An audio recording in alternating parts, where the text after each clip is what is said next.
All right, we're live. Look, big fat bastards and big fat basterdettes, kings and queens. I'm going to be perfectly real with the notification squad right now. So first, here is a little a little asterisk here. You're all smart, okay? You're all fucking smart because you come to Big Fat MTG and watch cool things like Dinosaurs featuring Gishath Sun's avatar. I just wanted to especially let the notification squad that beyond being smart, you're actually like Jimmy Neutron type geniuses because you come here, you've got your notifications turned on. You know that we're going to be playing cool shit. I'm so happy to bring it to you. I'm happy that you guys are here. I know that you're happy that I'm here. Thank you. And today, Gishath got a new dinosaur friend. So now that I've left her up on screen long enough, why don't we check out the new friend for Gishath right here in Quartzwood Crasher? Trample. 6/6 for 5. Two mountains and a forest. Whenever one or more creatures you control with trample deal combat damage to a player, we create an XX green dinosaur beast creature token with trample, where X is the amount of damage those creatures dealt to that player. Let's see how fat we can make that creature token, okay? I'm excited. Let's do it. Rusty Richardson, go Dinos. Ugh. Go Dinos. I stand by what I said about fucking big fat geniuses, man. Andrea says, Troll Call, there you go. Let's see. We've got Trapjaw Tyrant. Let's see. Who was I? I know that there was one other thing that I was going to say here. Let's see. You know what? Screw it. There's not too. Oh, yeah. Okay, right. I wanted to talk about. I thought it was going to be a dinosaur. No, it's actually Embercleave. I wanted to talk about how nice Embercleave is because with this thing here, it's whenever one or more creatures you control with trample deals combat damage, right? So Embercleave goes nicely with that because we can activate that ability for first strike damage and then for regular strike damage. So that's what I was thinking about. Yeah, and it's also really nice because in addition to Embercleave working well with this Quartzwood Crasher here, we also have Gishath, sorry, who has another when we deal combat damage effect there. So yeah, I just think that it's extra nice to have Embercleave now. I think it might keep itself in here for a long time. Yeah, and then one more thing. Oh, Zatalpa does have trample and double strike. Okay, so Zatalpa works well with where is it? This thing too. I just wanted to talk about this really first. I've played it a few times in Historic Brawl here, so there's not too much to say about it. Overall, it's just it's got a bunch of dorks, some support in the form of Shaper Sanctuary. This thing is a tutor here, but a lot of these are like dorks and some early support spells, things to get out. Mana rocks, we've got support in the form of like Rhythm of the Wild, right? I'll just quickly go through everything here. Garrick's Uprising is nice because it gives all of our creatures trample, and then this thing, once again, whenever one or more creatures you control with trample, right? So, yeah, that'll really help the damage get in, and then the damage, like, really rack and tally up, and then translate into a fat dinosaur creature token brought down. But, yeah, that's just about it. This one's in here because, gosh darn, that thing is just so good. I'm sorry. It's so good. Mirari's Wake is phenomenal to double the mana that you can get. That's why I actually have Mirari's Wake, Nyx Bloom Ancient, and even Nissa Who Shakes the World for as much, mana doubling or getting more out of each thing that we tap for mana, So, yep, there they all are. Let's get right into this, boys. Home. I'm having fun. I'm excited. I haven't even started playing, and I'm having fun, boys and girls. I'm just feeling the excitement. I like this deck. Historic Brawl, not Standard Brawl. That's why it isn't showing me my stuff there. Wait, I double-clicked it. Ugh, it's gonna bring me to this screen. Yes, okay, I'm sorry. Done. I did it wrong. Now bring me back there, and then I can click the right way. Yep, Gishath. Okay, I did it. Boys and girls, it's wonderful to have you on this Monday evening. Thank you for stopping by. Let us go. Gishath Historic Brawl. I would really like some plays with that Quartzwood Crasher there, man. Let's get some freaking fat dinosaurs. It's unfortunate that the first thing we have playable in this hand is Augur of Autumn, and I guess it's not even playable until we get the second source of green. That's a mulligan.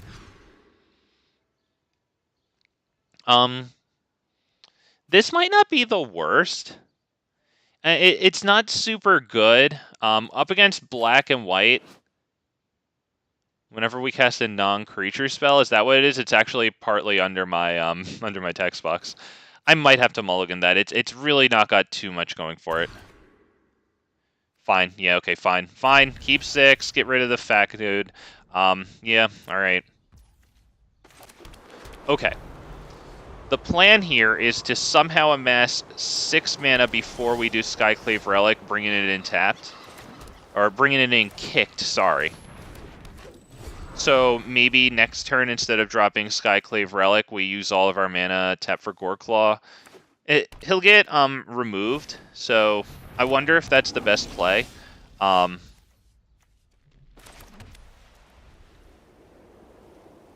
Is it the best play? Because I could do, let's see, 1, 2, 3, 4, and then next turn when I untap, that would be 5. No, I think it's still Goreclaw.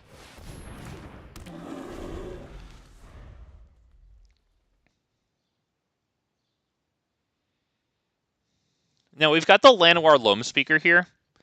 It taps for 1 mana of any color. But that would be our one and only source of red, and only if it lives. Goreclaw is probably a higher priority kill for them.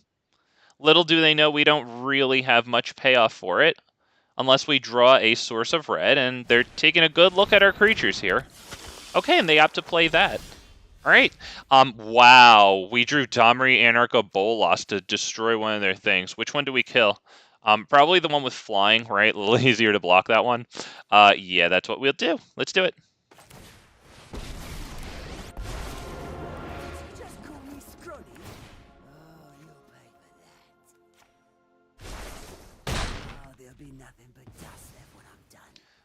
Probably no attack, just to have a chance to defend Domri there. Domri is also our second source of red. Although if we lose Domri or Goreclaw, either way, we can't cast a tally. So I guess maybe if they attack at Domri, what do I do? You know what? I think I should block that, right? Because while I can actually kill it, I don't want it to get too huge, you know? Should I do that? Should I block it?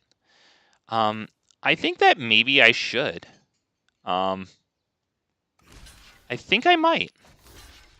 Because it kills a Johnny Pridemate, which could get huge. We've all lost to a Johnny Pridemates. That's actually not terrible right now. I bow to no one.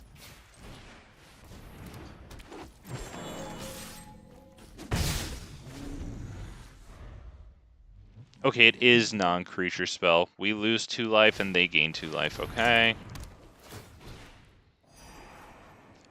Okay, let's get any source of mana, please. Pretty please. Wow, it's Forerunner of the Empire. We could still use that to get a Raging Raptors, which isn't terrible. And then we'll actually draw whatever we get because of Beast Whisperer here. So let's do that. Yep. Let's do this. Oh, nope, sorry. That's not the way the triggers work there. Okay. So now we'll just straight search.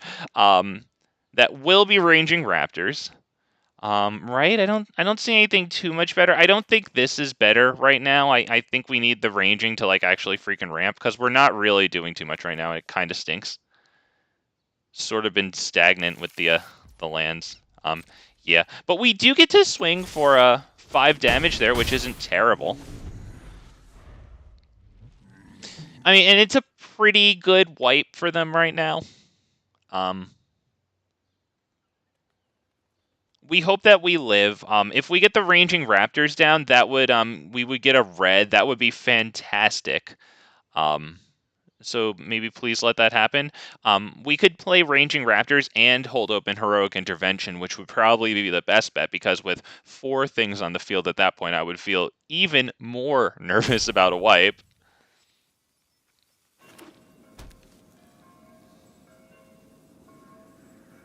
Okay, wow. Waiting with bated breath. What are they going to do? This. Other horses you control have been destructible. And at the beginning of the turn, if they gain life, they create a 5/5 horse, which will be indestructible. So that's some rough stuff. We're going to have to probably do something about that. Let me say, hang on, sorry. Okay. I just had to move my text box into a better spot there. Okay, yeah, we're going to use a Dahmer here.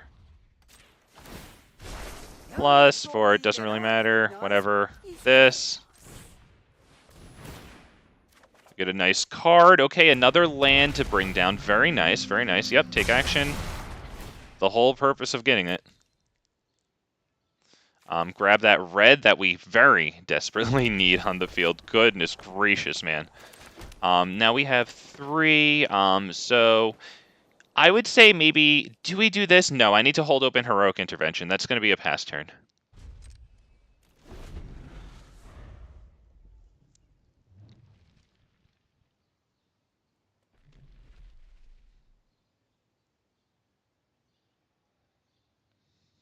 Okay, so right now I'm considering what happens if they gain life this turn, which they're very likely to do, and they wind up with that 5/5 indestructible horse alongside this thing, which will not have indestructible.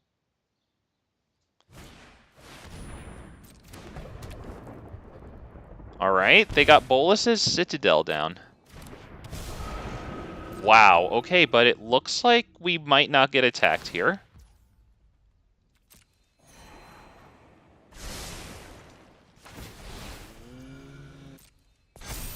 Okay, yep.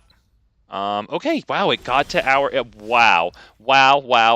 It got to our turn. Okay, 1, 2, 3, 4, 5, 6, 7. So we don't have the 8th yet. All right, fine. A little annoying, but let's drop this, I guess. No, let's play a Tali and then fight it against that, I think.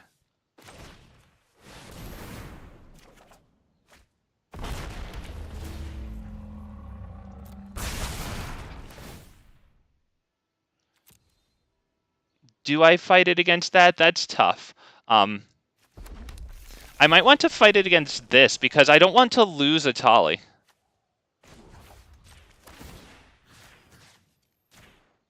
We are the many. Is that an attack with, like, ranging raptors, maybe? I don't even think that's worth it, to be honest. Yeah, no attacks. I mean, it'd just be 3 damage, and then we don't have it to possibly, defend. Wow, Serra Ascendant. Wow. They are casting all sorts of stuff off the top of their library. That sucks, because now whenever they cast a creature spell, they gain the life so that it would trigger this thing. So that is definitely annoying. Although they aren't casting as fast as they just were, I wonder if they've, hit up upon a wall there. I don't know. Wow, they did get the that. I mean, at least they don't get all the horse tokens, but yeah, that was pretty good for them. I guess what we can do is we can kick Skyclave Relic here.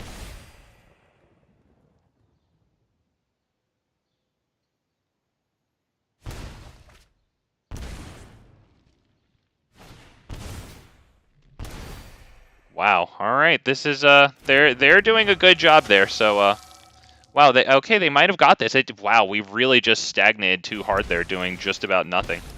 Unfortunately, the ramp just didn't happen. I think they're looking pretty good. I mean, they keep casting stuff. We keep losing life. So yeah, they're looking pretty good.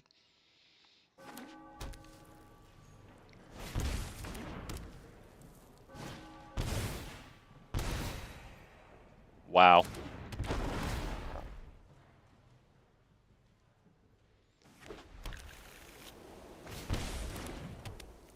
No, I wasn't done reading the Bolus Citadel. I just want to see, can they cast spells from their hand still? Well, I think they could just tap in and sacrifice it and have us lose 10 life either way. So it looks like he's still going.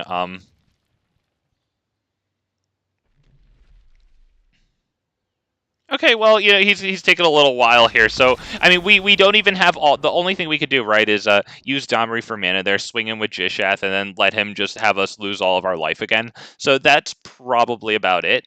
As a matter of fact, that's way beyond about it. All they had to do, because Bolas' Citadel has that ability, right, where they tap it, sacrifice 10 non-land permanents, and, like, what was it? Somebody loses 10 life or something? Like, yeah.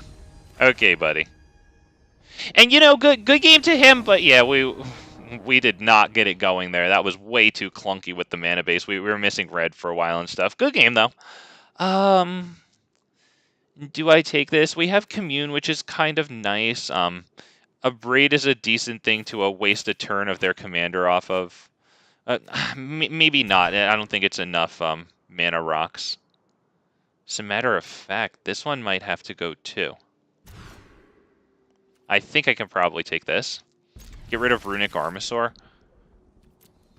I think. Oh, the lands kind of suck here, not gonna lie. So that's actually extremely nice. We'll put it on, it doesn't really matter. How about red? And we'll do Mind Stone or this Mind Stone?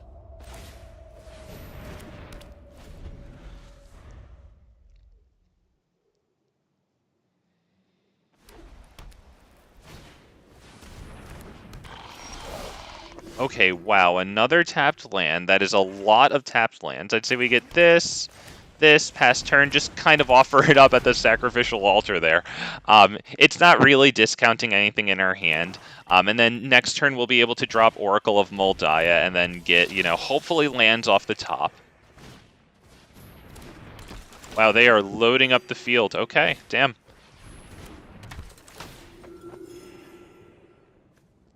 They're all human. Oh, no, they're not all humans. Okay. Oh, I actually thought that one was two. Okay, so there's two humans. They're not really all. Okay, we'll start with this one. No lands off the top, just to see how we do in that regard. One. Wow, and two. Yeah, I figured instead of playing the tapped ones in hand, just in case that was a big mana clump. So yeah, I think we did the right thing there. That would be no attack pass turn.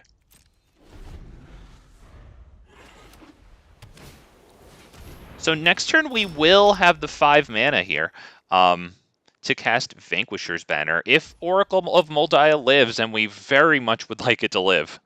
Wow, they did not attack at all. It's just right back to us. That is beautiful. So we can do Vanquisher's Banner and 2 tapped lands here. That's really good, I think.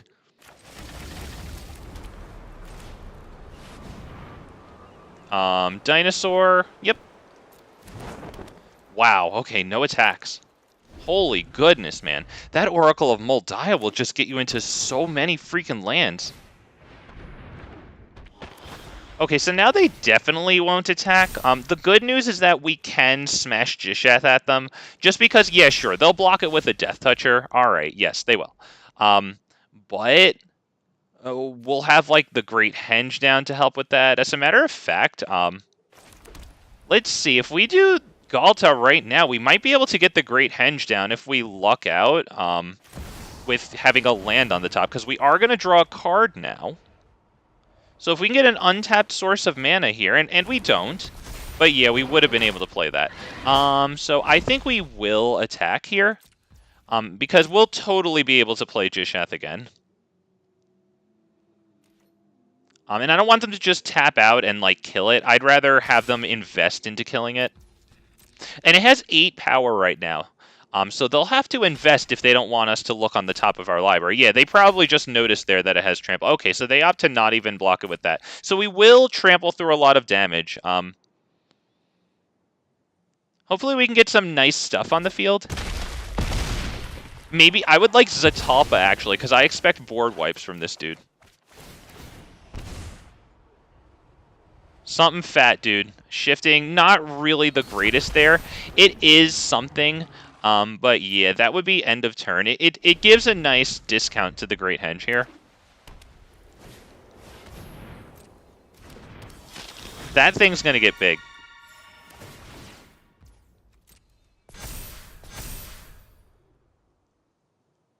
Now, Now, they did just block with a life linker, so they won't be able to give those things cheap counters by attacking with that life linker. So, a mild, nice thing there. Yep, okay. Okay, we go. We will take Besaju off the top. I don't think it's worth doing that there. So Besaju off the top. 1, 2, 3, 4, 5, 6, 7, 8, 9, 10 here. So we can, let's see. We can drop the Great Henge to bring us down to, what, 7? I think we'll be able to cast Gishath and the Great Henge, right?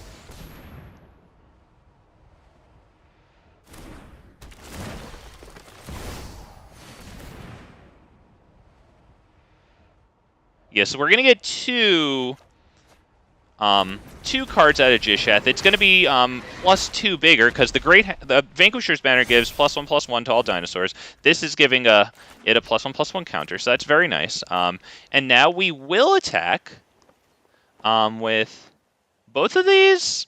Because we can't use Shifting Ceratops to give it reach to block one of their flyers now, so we might as well just attack with it and just make it a little more painful to deal with.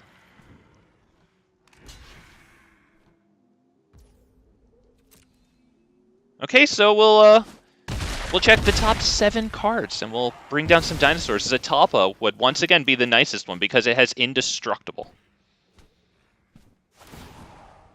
Come on, get me some great dinosaurs here. Let's go. Gigantosaurus, not terrible. We don't have a way to give it Trample.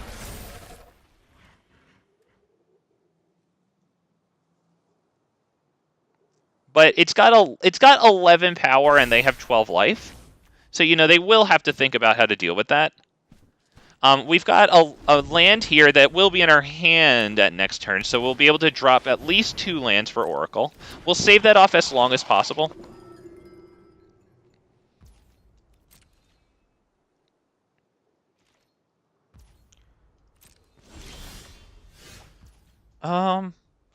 Okay, so why don't we do Gishath first? Draw a bunch of cards, see what's on the top, and then play lands accordingly. Oh, wow, this thing. Oh, if only I didn't have to draw it. Oh, that's a beautiful little boy there. We're gonna do this. Yeah, now we'll swing, right? Yeah, I think this is about as good of a time as ever to swing with the 3 dinosaurs, nothing else. Okay, 1, 2, 3. Wow, Gigantosaurus was 12/12 too.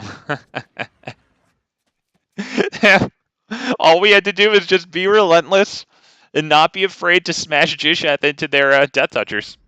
It did wind us bringing us down the nice Shifting Ceratops, and it sat on the field and discouraged them from doing anything. Yeah, that was pretty good. And then Gigantosaur didn't have Trample, but once again, they can't really attack in with anything but their flyers. But they needed them for defense. Damn. Wound up being fatal for them to block with that life linker because they had those 2 creatures on the field that whenever they gain life, they put +1/+1 counters on them. Yeah, that unfortunate bit of timing there. I'm sure they top decked that one the turn after they blocked with their life linker because that would be a silly play to make otherwise. What do we do with this? I don't know how good this is exactly. I think we might have to mulligan. It's not horrible, but it's really not good unless we draw into something nice. Yeah, fine. Yeah. Do we have anything that enters tapped always? No, so we'll just save the 2 life there. Pass turn. Alright, why don't we start with this, just to see what we get. Wow, okay, probably Topiary Stomper.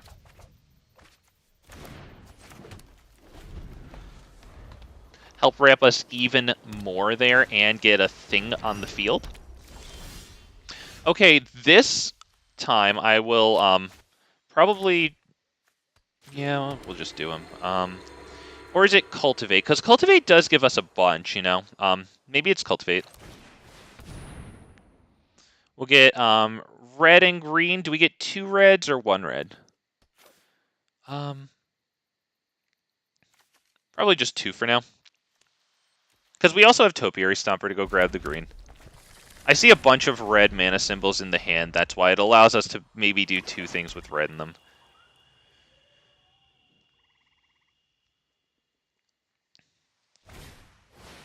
Wow, they tapped out for that one. Okay. All right. Well, that is let's see. That is it Regisaur or is it Domri into Topiary Stomper maybe? I think it might be, but then I can't fight this next turn, which is what I really want to do. So maybe it's Marauding into Topiary.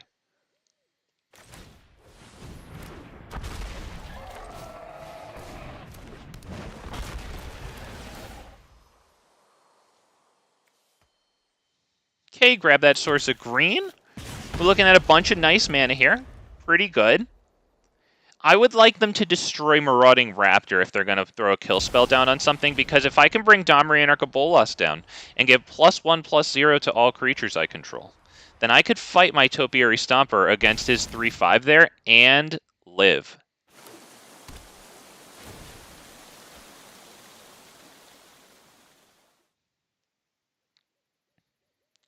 I'm going to start by abrading his Arcane Signet and seeing what he does, because that could also leave him with, not enough land to counter this either way. So, yeah, that's what we do.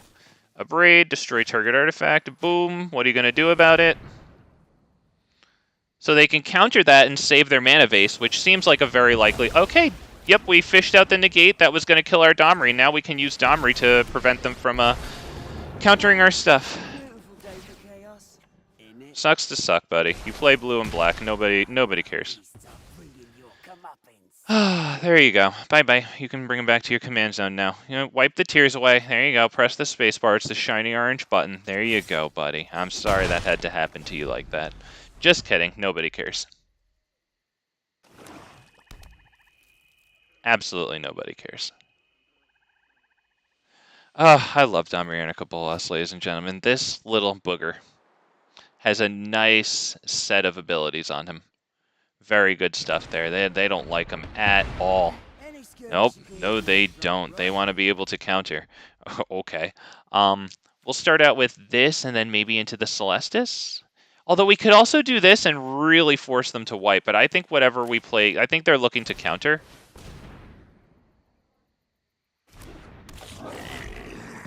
Oh, shit, I forgot about that, honestly. That was stupid. All right. But I just wanted to go that into the Celestis to discount Gishath as much as possible with our mana this turn. Yeah, may have screwed that up. Yep, there's the Spell Pierce. All right, yeah, fair enough. We swing for 2 damage. Kind of messed up with the... I mean, kind of. Yeah. Yeah, Marauding Raptor deals 2 damage to creatures. Hello, welcome back to Dinosaurs, buddy. There you go.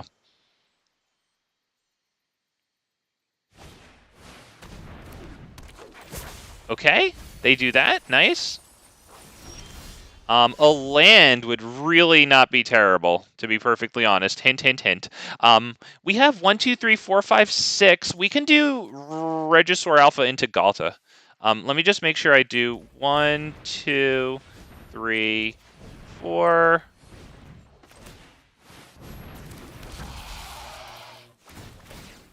So we should swing for a fair bit here, which is pretty good. Let's see how much they like it.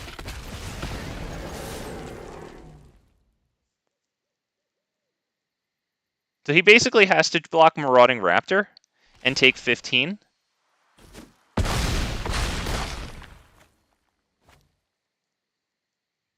Now, this almost guarantees a wipe, but they'll probably spend most of their mana to do that, and then we can probably drop this, I'd say. Hopefully, I mean, we need a mana now.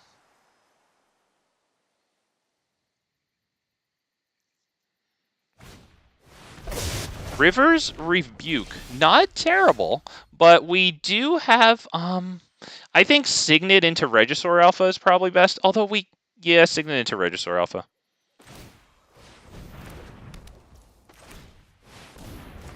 And then we'll see if the attack actually goes through, because that is lethal. There you go. Good game. Did not think it would be that easy. Okay. Good try.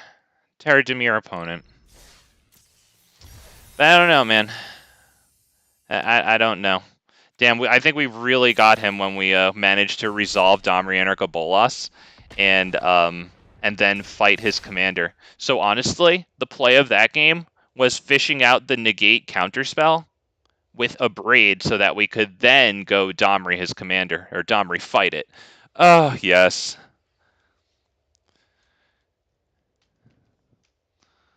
Let's go. That felt good. Not even gonna lie. Got him.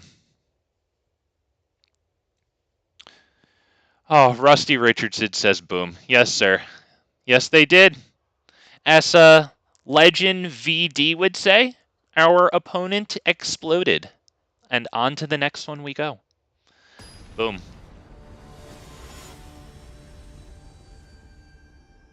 Juan Pablo. Okay, Juan Pablo. Wow. Wow.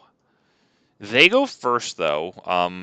Our first thing is this, which is okay, but they're a pretty fast deck, and we don't have a second dork to get into Mirari's Wake. And oh yeah, that is so tempting, man. Oh man, I wanted that hand. We'll keep this one. Let's take a look at these lands really fast. Okay, so we're not going to get turn 1 Llanowar. But yeah, you can't have everything. We'll have turn 2 Drover the Mighty instead. So there you go.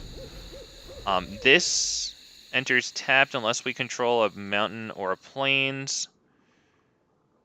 All right, well that won't be for a quick second.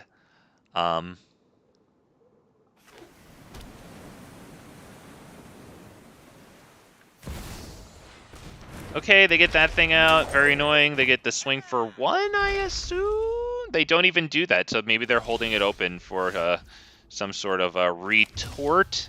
We'll drop Drover the Mighty.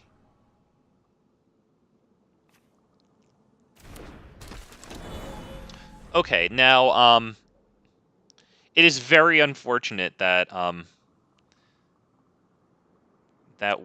oh boy, our mana situation is slow right now. I'm debating playing Domri Anarchobolas just to kill their commander and suicide our Drover the Mighty into that.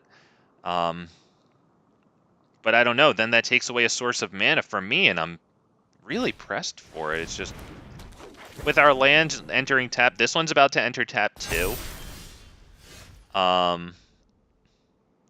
Yeah, this is kind of brutal. We do have 2 sources of green, though, so we could get, like, Loamspeaker and Elves down this turn, which might not be atrocious.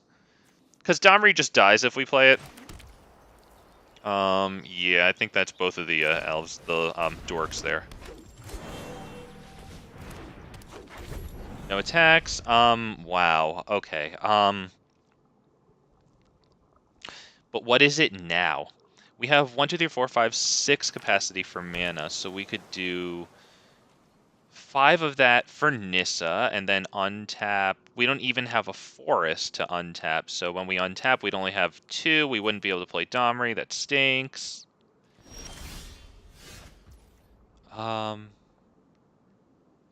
Is that everything for Skyclave Relic, and then have it countered? This would only be a 2/3 with Domri out, so I can't fight this, which stinks because I really want to fight that. We might have to try Nissa just to see what happens there. It does create 3/3s, which might be an issue for them. Let's give it a shot. I feel like they're holding open all that mana to counter. So in terms of what I'd like them to counter, maybe it's that, because, like, honestly, it's going to die kind of easily. Yeah, so I would much prefer, like, this guy, for example, because he can ramp us more lands, gain us life. This one's honestly looking... Oh, shoot. I mean, no, cancel attack, sorry. This one's honestly looking like it's just about their game there. My other option there, and it was actually a good option, was to hit Skyclave Relic kicked, but yeah, that would definitely get the counterspell. Because that would actually give us a total of 9 mana for Gishath the next turn. They'd practically have no choice but to counterspell it. So yeah, Nissa, that one's fine, I'd say.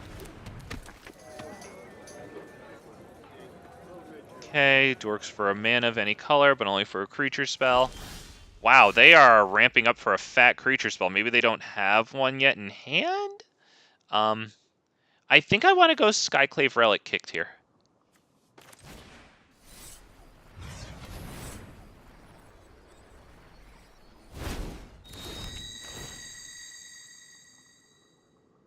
One, two, three. You see him? You see him? You know what voice goes with that. Look at them. Look at them. My dude, I have 3 of them. Three is a very visually apparent number. It's not like there's so many people in a football stadium and like only an expert could estimate it at best. My dude, it's 3 lands there that you just counted, buddy.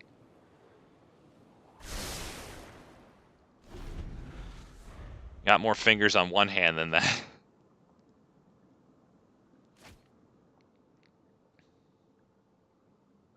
So let's take a look now really fast for Death Touch.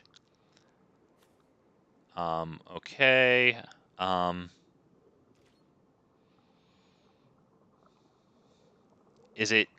Do I just go Gishath next turn? Wow, okay, well, yes, most likely. Let's see what the heck this does. Draw 2, then put a card from your hand on the bottom of your library. Extremely good there. Create a blue dog illusion with this creature's power and toughness, each equal to the number of cards in your hand. So that will not be very big yet. That's good. And they actually tapped this, so that's 3 toughness off of their blocking capacity. So they'll only be able to block 3, 6, 7 of Gishath's 7 power, but the thing is, there's no way that they're going to be blocking with... I think they would not block with this, because it also allows this to dork for mana, since it has a +1/+1 counter on it. I don't think they'll block with that. Maybe they'd block with this one. This is a very good card, because, like, for example, if your commander... is a creature spell that doesn't share a creature type with a creature card in your library, then you'll be drawing a card a lot with this, right? If you tap it for mana to spend on your commander because of its bottom ability there. Now, there is that spell that, like, for 1 mana, they can counter a target spell that wasn't cast from its owner's hand, so that works on the commander that isn't cast from your hand. Yeah, we figured that they weren't going to block with that. I wonder. I don't know. You have this one in your counters deck. Which one? Preems? I wonder if you're... Oh, Pima Renegade. Okay, that one. Yup. Yes, Reggie Richardson. Yeah. That's a total of 4 +1/+1 counters across those 2 creatures if you have Vorinclex out. Yeah, that's really good, dude. That is good stuff. I think we just go... I think we go Gishath here.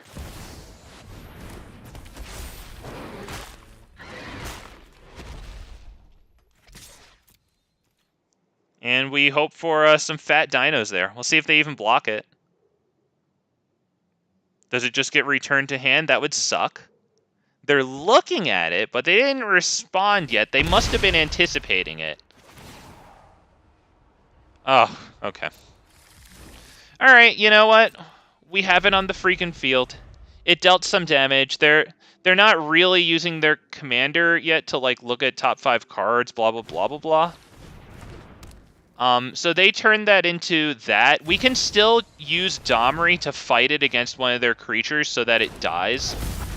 That's very good.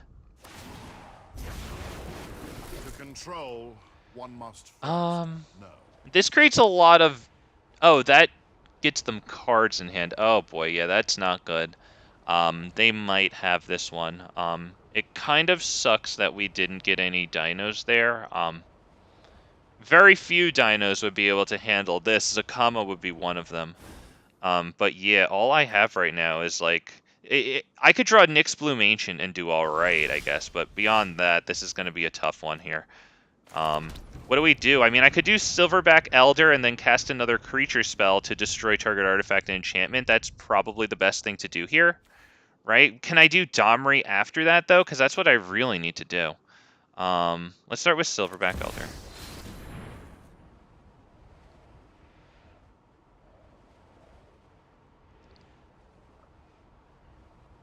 We have 1, 2, 3, 4, 5 mana. They know what's happening, and they do not like it. So now that's going to be, I'd say, Augur of Autumn. Gives us a shot of grabbing a land off the top of the library. So hopefully we get that land, because then we can bring Domri down. And all of our creatures would get +1/+0. Wow, look at this dude. Look at him. Look at him. He's freaking out. He can tap for up to 2 mana between this and this. He can maybe do something. Maybe he's looking to give it protection. Okay, so they did protect that, which is very good for them. I can't play that. That's right, I dropped a land. Damn, that freaking sucks. That's looking really bad. Does this have any abilities? No, it's really not worth attacking for the 1 damage. It's better off leaving it untapped so that they won't block with anything without flying. So they're going to have a huge turn here, unfortunately. We just have to hope that they might not attack with that, because, I mean, we do have a chance at killing this again. So they'll get a lot of cards in hand, which sucks because all their mana's untapped, so we have to... Oh my god, okay, well, they're going to draw 12 cards, and they have no maximum hand size for the rest of the game, so if they ever had a chance to lock the game down, it's right now. I mean, hell, even if they pass doing nothing, I'm sure they'll have something to say for whatever we do. Wow. Okay, man. Very, very nice. Very nice there.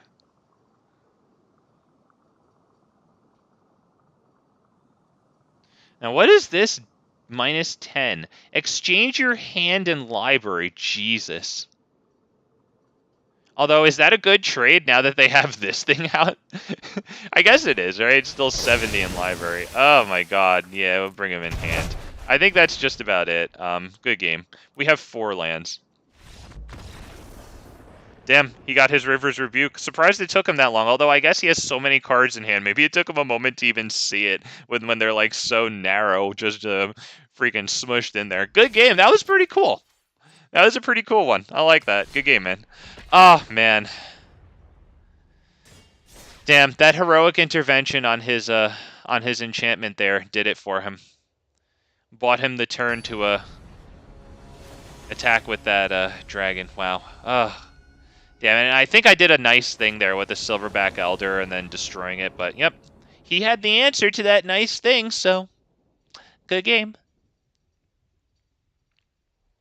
This is not a keeper. Free mulligan. This looks a lot more like a keeper. This would be reduced down to 6 mana with this guy. We could probably try this one. This mana first, so... Yep, so I don't screw that up.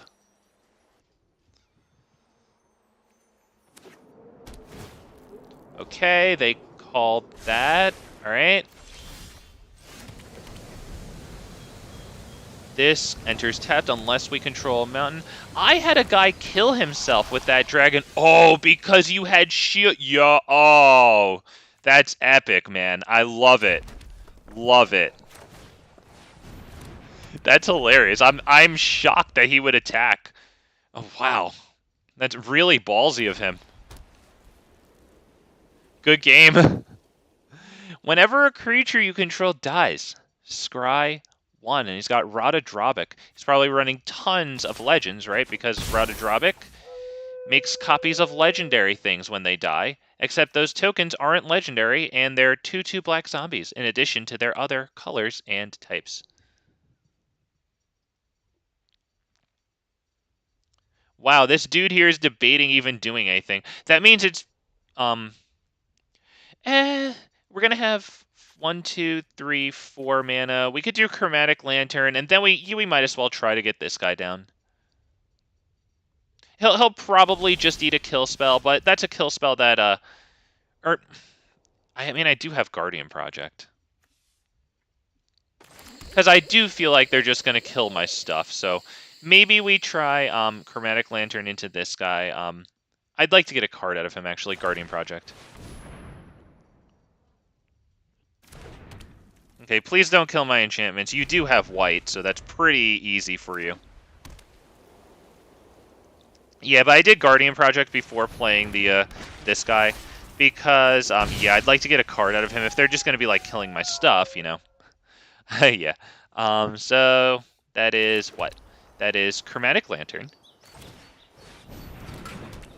into this guy.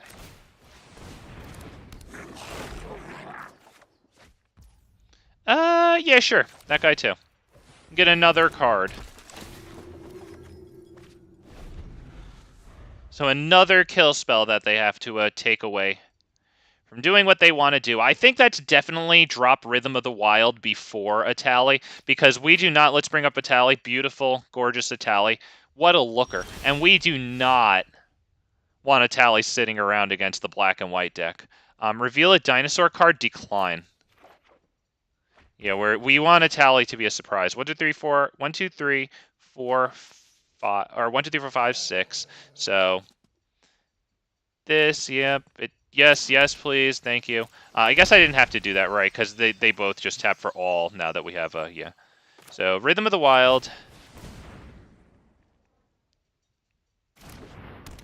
Into a tally. You know what, if they kill a tally, fine, because then we have Nyx Bloom Ancient, and Nyx Bloom Ancient makes it so that whenever we tap things for mana, we add 3 times as much of that mana. So yeah, tally is an emergency that they have to deal with, but that's exactly why we have the Guardian Project here, to draw us replacement cards. No attack, pass turn. We have 5 lands, 1, 2, 3, 4, 5, 6, 7. So if all of our stuff stays on the field, we can go Gishath. We can use Rhythm of the Wild to give it a +1/+1 counter, since it already has haste. That's good. Let's see. It doesn't really matter. Let's see. 1, 2, 3, 4, 5, 6, 7, 8.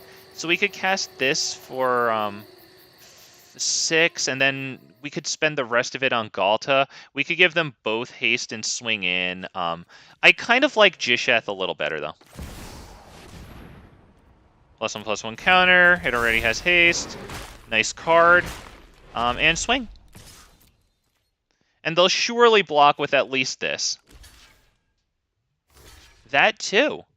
Alright, it doesn't look like they get the kill on Gishath.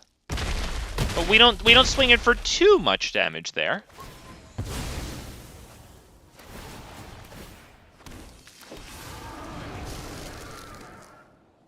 Okay, we'll wait a moment for them to scry. They put that one to the bottom. Okay, good. Maybe they'll put another one to the bottom. Good, they didn't find what they wanted. We got a whiff. Whatever.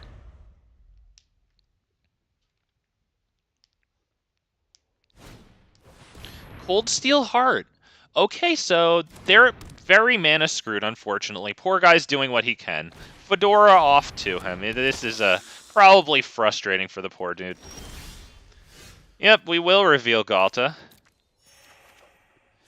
Oh, man. Yep, I think we're swinging in. You know what? We might not have this completely locked down. Let's see. 8 plus 13. That's going to be 21. Yeah, we pretty much are going to have this one locked down, actually. Haste.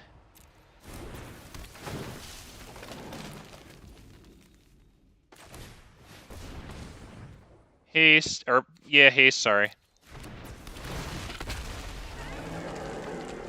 Use this one. Also haste.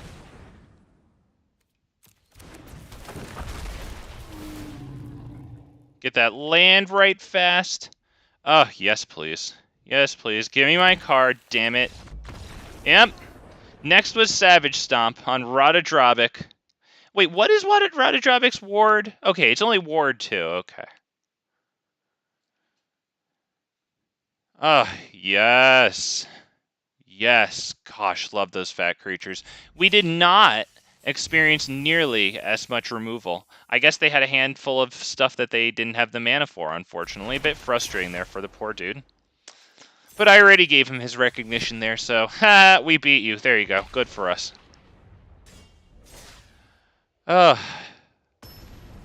Haven't seen Quartzwood Crasher do too much yet. That's okay, because I know it does do plenty.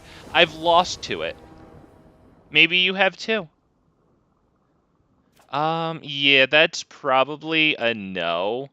Drover into shifting is nice, but it's a big jump from shifting to this guy. Yeah, that's a mulligan. This has got a lot of dorking going on. It has turn 1 Llanowar Elves to catch us up from going second. That's good. Hell yeah.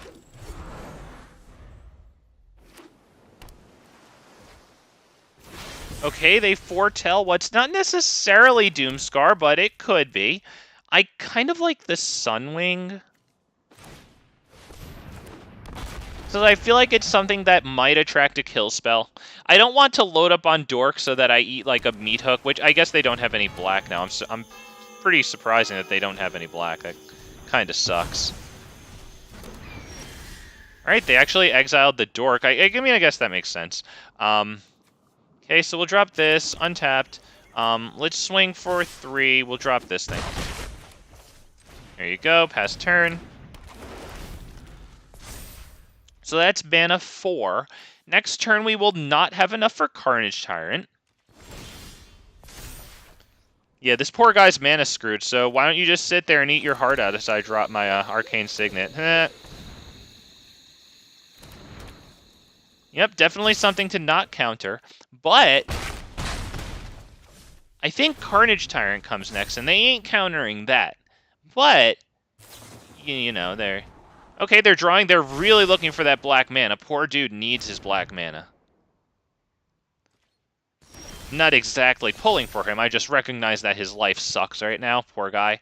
Yeah, good game. Yeah, that sucks, because I'm putting this out. Yeah, he's missing his black there. I don't know if he's waiting a long time to not concede and not do anything to that. I wonder if that was some type of not really a GG. I don't know. But we will swing for 3 whole entire damages. I mean, it's not a good game yet. You know, if he gets into like 2 swamps in the next 2 turns, he could wipe. Okay, yeah, but he didn't though. So, oh well, he has that. That'll get him swamps. We have 5 lands. 6, 7 actually with the Ilysian Caryatid here. So 8. We have enough for Gishath. And all they put on the field was that, and it entered tapped. Thank you, Kanjali. Sunwing, good game. Oh, you love to see it, boys and girls.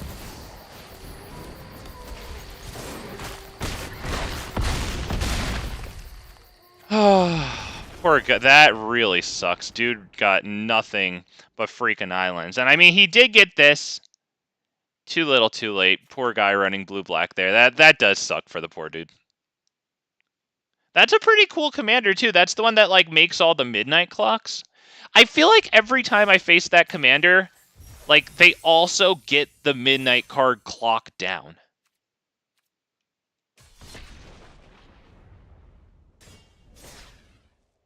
Yeah, ran over, yeah. Yeah, poor dude, he couldn't do anything about it. He just had to sit there and watch it happen. Happy to do it. Hey, got to play Gishath. I got to mash my spacebar so that I could attack with all my dinosaurs, and Gishath could, like, attack at them while the animation's still going above the card. I like that. Brings me a special little sense of joy to see my dinosaur animation swinging in like that. As we go up against Liliana Dreadhorde General, so we know that this geek is a douchebag. Let's take a look really quick. That's probably got to be... I mean, what do? We get Drover the Mighty down to a removal spell, and then we lose. This has nice mana acceleration. The problem is that we don't have a response to Liliana. So, let's just mulligan again, and there you go. And let me just say, boys and girls, if you ever have the chance, listen, hear my theory out, okay? I want you guys to hear my theory out, okay? I don't agree with the presence, or actually, never mind. That was Liliana Dreadhorde General. I didn't even look. I just see Liliana. I thought it was of the Veil. Okay, nevertheless, hear my theory out. when I face up against not that guy again running Liliana Dreadhorde General, but people who are running like Baral, the like counterspell tribal, or like Liliana of the Veil, or whatever the top deck is, if you're not in like top mythics that you're asking to always face the meta, say you're in like unranked or something, like I feel like denying these people a game is better than like even starting into the game and like giving them the satisfaction of watching their opponent struggle, against their oh so very mighty, best of the game cards. And so eventually, like if we can pick up more and more people doing that, so tell your friends, and don't worry, your friends won't be those people because they don't have any. So we're not gonna, tell them about it. It's all good. But yeah, I feel like if we can deny them the satisfaction of having a game, eventually some of them will get bored of that.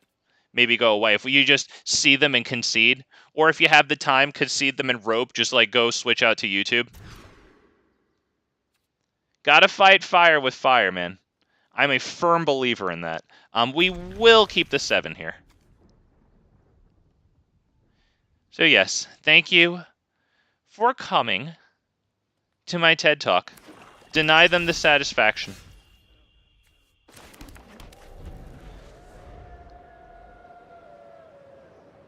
We'll go Ornithopter of Paradise first. It probably dies, which doesn't really feel good, but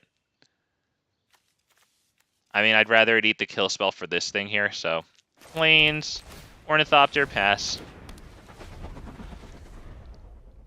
It lives, that's nice. I don't know if I'm going to go Oracle, though, because I'd like Oracle to stay on the field for a little while. I think I go Cultivate whether or not it lives. I mean, I really like the Oracle of Multi. That thing will get you so many freaking lands, man. And the power of, like, taking a mana clump off of the top of your library to actually get into castable spells is just incredible.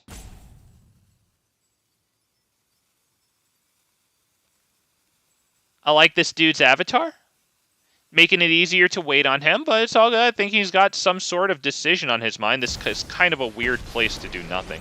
Yes, he was just deciding to play his commander now without the casualty or not. Okay, he opts to do it because we do only have 0 power on the board. He creates a nice devil token there. Pretty cool. All right, very good. This only deals damage to creatures, not planeswalkers, unfortunately. A little limited there. What do we do here? Do we drop this and then Oracle? Do we go Cultivate? I think maybe this and then Oracle to try to get, maybe we can scry away a land. I don't know if that's the right thing to do. I think I want to try it. Okay. See what we get here. We will keep the land. Yes, because it just comes down with Oracle. Okay, we get this, which further assists in casting Gishath. Each spell you cast that's red or green costs 1 less to cast. Extremely good stuff. When he pluses Ob Nixilis, I don't think I'm going to discard.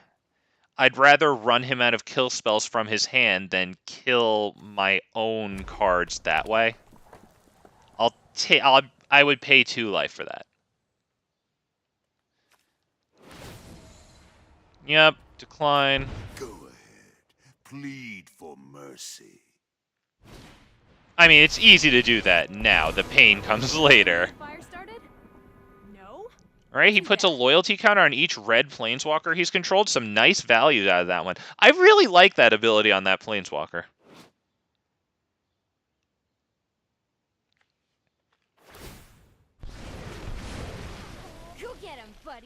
Sacrifice them at the beginning of the end step. Well, he'll probably have stuff that whenever his creatures die, it deals us damage. But for now, we do get a nice block on that. I hope we don't eat the Fatal Push there. That would really suck. It looks like I just played into probably the Fatal Push. Oh, that was dealt damage this turn. Alright, so I didn't play into Fatal Push, but I played into that. That sucks. Alright. Let's see. We get this on the field. Probably Cultivate. Let me see. We have 6, so maybe Cultivate and Runic Armasaur? Is it that, or is it Cultivate and this? I think it might be Cultivate and this. Okay, so we'll get what? A red and a green, I think, is probably the easiest one here. I see the white. I think we're good there. Put that one down. Doesn't matter. I think it's him, right? Yeah. Feeds into more Gishath. Kind of feel bad about losing the Oracle of Moldiah. Oh well. Sucks to suck.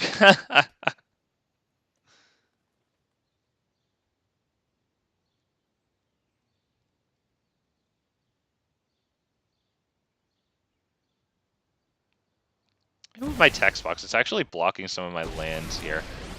Wow, Planeswalker City, dude. Oh my gosh. Alright, well, I mean, we'll take some more damage, but they're not going to have a lot of stuff on the field, and it looks like we're going to be casting Gishath here. Gishath will have 7/6 toughness, so it doesn't look like even with the 2/1 spiders that Loth makes, it doesn't look like they'll be killing Gishath. And since they only have the 1 toughness, yeah. He didn't even make those tokens. I wonder if he's planning on wiping next turn. Say hi to my fiery friends. Now I know that I can block one of these with the 2/2 here and be good, because they are actually tapped out now. I'm okay with that.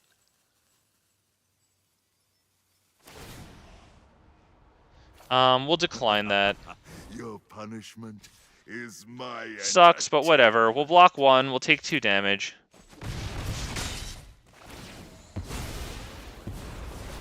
Subservience will be a reward. Okay, they get the loyalty on Loth anyway. That's good stuff for them. We have 1, 2, 3, 4, 5, 6, 7, 8. So we do Gishath. Yup. We'll attack 1. I guess we might as well swing this one at who? Maybe this so that I can't -2 next turn.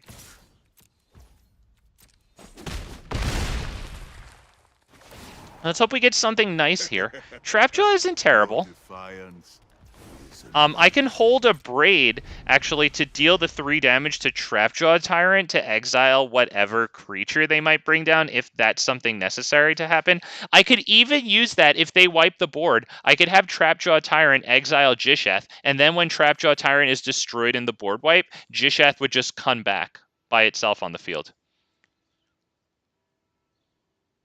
So, fun little dinosaur magic trick there that we can do.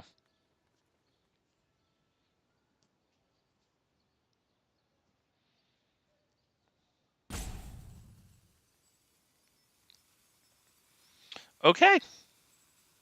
It looks like they've got a little bit to think about now, as they do, in fact, drop the 6th land. Okay. Okay. Okay, well, he ain't wiping. A gift in exchange for loyalty.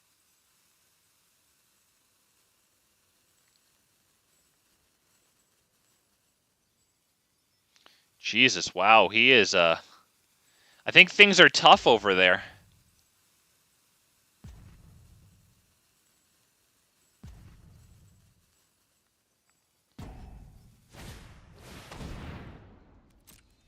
Annoying.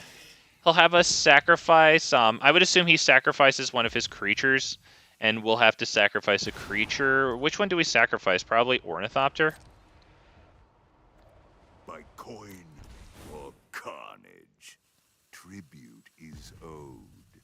Actually, I don't even want him to be doing that. I think we'll just kill Braids before that ever happens with Abrade.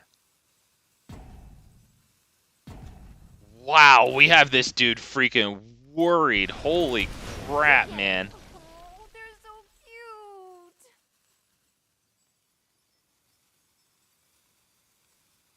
Yeah, we have to kill Braids because at the beginning of your end step, they'll just sacrifice one of these, which are going to die anyway, and then they'll have us sacrifice free creatures. Yeah, so she will die. As a matter of fact, they can't really attack with those because we'll get a block with Trapjaw Tyrant, and then we'll exile probably one of their tokens, actually, because I want to kill Braids with Abrade. Okay, they do that. All right. Right. Well, we're gonna block with Trapjaw. We're gonna block with I think we're not gonna block with Gishath just to keep it safe there. We'll probably just leave it like that.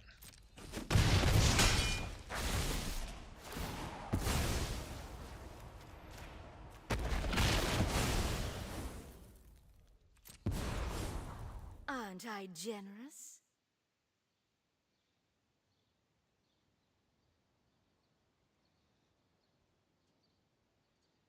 Okay, well, I don't know what you're gonna do, but this is where I kill Braids. Exile a card from a graveyard. That sucks. That's definitely annoying.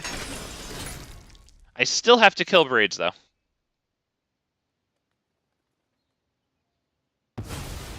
So they certainly got a creature there. Do I not get to...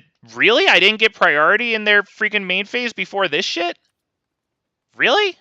I have something I can do.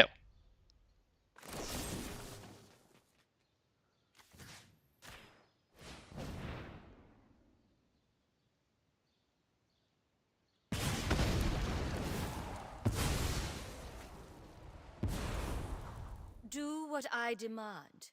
Yeah, so let's sacrifice that token. It dies anyway. We have to sacrifice an actual creature. Yep, we'll do that. Whatever. Kind of stupid that I didn't get to kill Braids before that, but alright. I could have sworn that I get priority before it skips phases. Okay, that's good. It gets us some life. We could definitely use that. And if we get hits with Gishath here and those dinosaurs come into play, it'll refuel our hand, definitely. So this too, because that's an extra big swing with Gishath. Dinosaur, yep.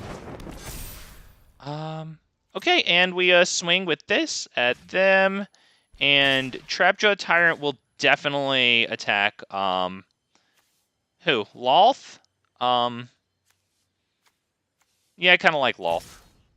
And it probably just gets chumped, but it's tough. They can't kill it, and then it gets to eat one of their tokens as well, if they do that.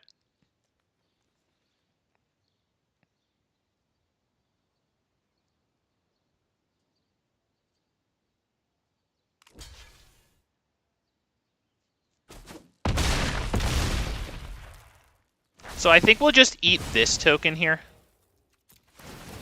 instead of this, because I think that they might be fixing to kill Trapjaw Tyrant. Although, they want to kill Galta, right? So maybe we should... no. Because if they wipe the board, then that would actually make it so that this is the only thing on the board after the whole wipe, right? Because it would be protected by Trapjaw Tyrant. Another fat freaking whiff. Damn, dude. Oh, that stinks. Green. Pass turn. That really stinks. The good news is that if they wipe the board, we have Great Henge and Vanquisher's Banner to really catch up from that.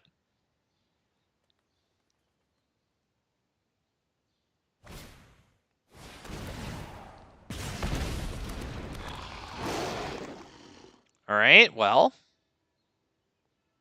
What do we got, man? Let's see what he's got.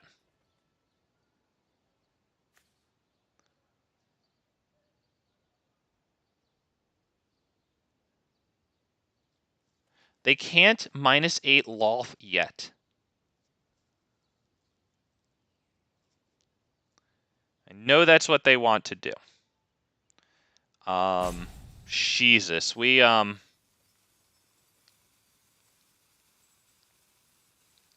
wow.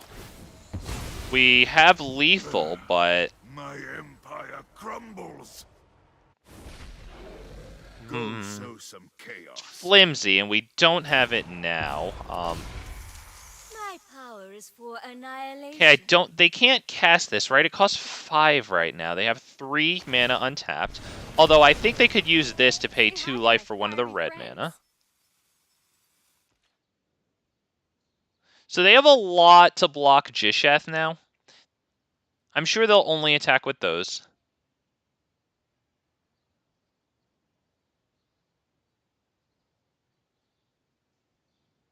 Jesus. He didn't even attack with those? What? Why? Alright, whatever. Lolth gets 2 loyalty counters there. That's extremely good for them. We'll start with the planes here. We'll do this just for the draw off Great Henge, because I'd like a little bit more. Shoot, that's right. I am going to lose life there. That does suck. This might be extremely good because we could use it to start pinging Trapjaw Tyrant and eat their shit. Not to mention, eat their shit, huh? Yeah, not to mention that they have so many things with 1 toughness on the board, so we will be casting this. We get to look for a dinosaur, and then we'll draw it straight away with the Great Henge. So, let's get something good. What's it going to be? We have, hang on. 1, 2, 3, 4, 5... 6 lands. Now, how much? Yeah, we can't do Zakama now. Unfortunately, we don't have enough for that.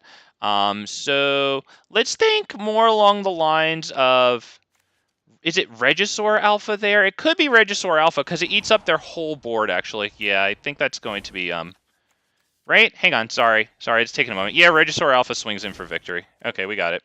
As long as they don't counter us, we're good. Yep, and now we immediately draw him. Now we play him. Should be just about lights out there. Yep, we take 2 damage. That's A-okay, because, yeah, this happens. Poor guy.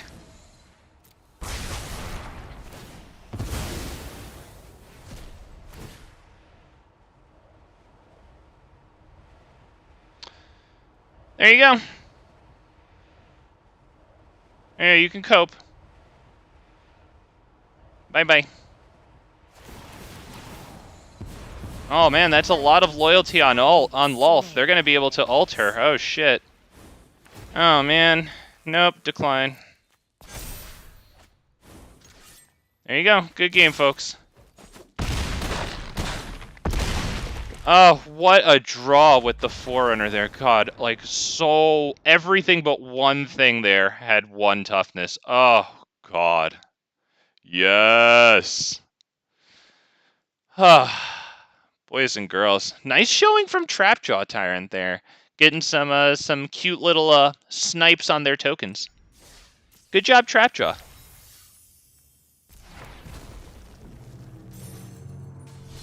Ah, yes. Wow. Good job, Forerunner, too. How beautiful is it just watching everything that somebody has built up for just come crumbling down from freaking Forerunner of the Empire, dude.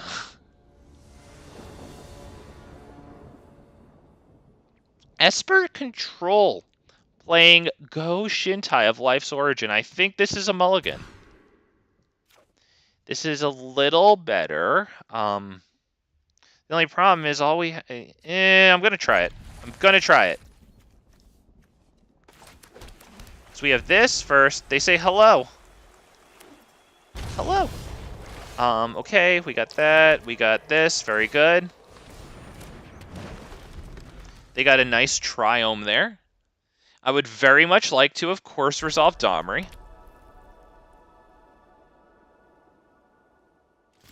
They drop a blue mana, check out their hand, and then pass turn. Do I still go Domri there, or do I just get Ripjaw down? I think it's probably Ripjaw there.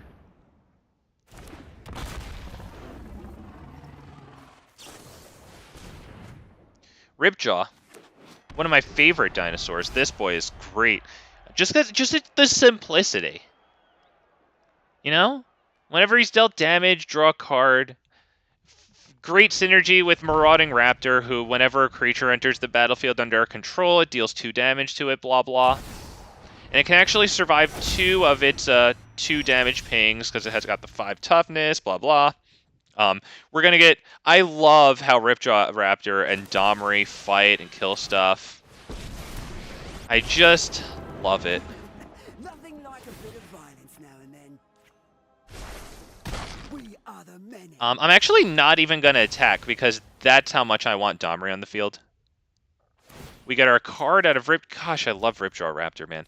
We will play this too. Might as well. And that would be no attacks? Yeah, no attacks, past turn. Or, you know what? Yeah, because now that we have this, it can block Domri just fine. Instead of giving up on 5 damage to prevent 1, which I can stop with this.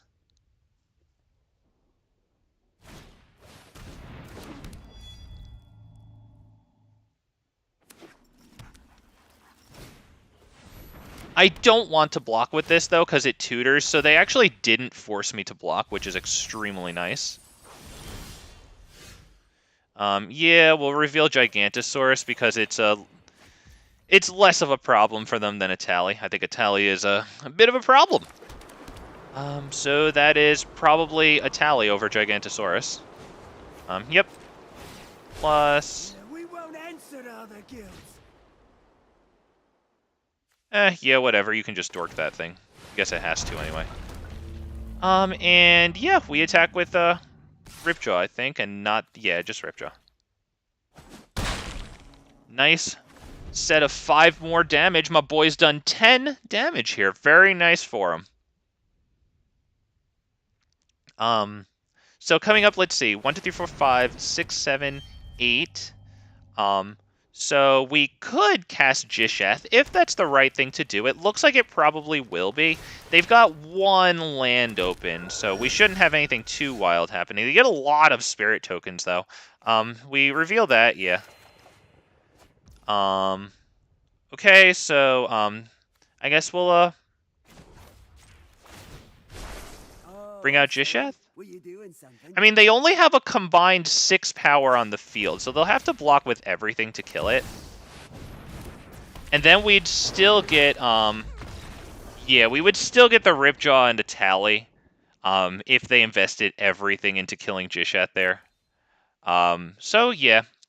I think the timing there just worked out better for us than them. They were just starting to get their momentum going when we were, you know, ready to cross the finish line. Good game. If they had 1 extra turn, maybe if they went first, I don't know. That seems like one of those games where if they had gone first, maybe they would have won.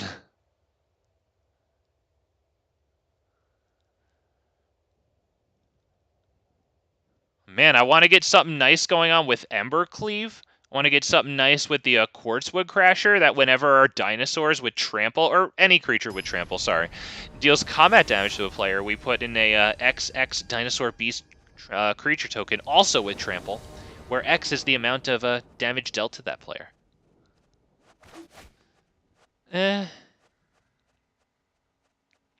We could probably do this.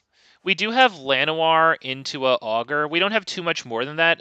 Is their commander 3 toughness? Yes, so we have Abrade to kill their commander once, which isn't terrible.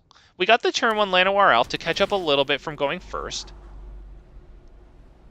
Of course, it could just fall to any of a myriad of kill spells, but nevertheless, we do have that, so there it is.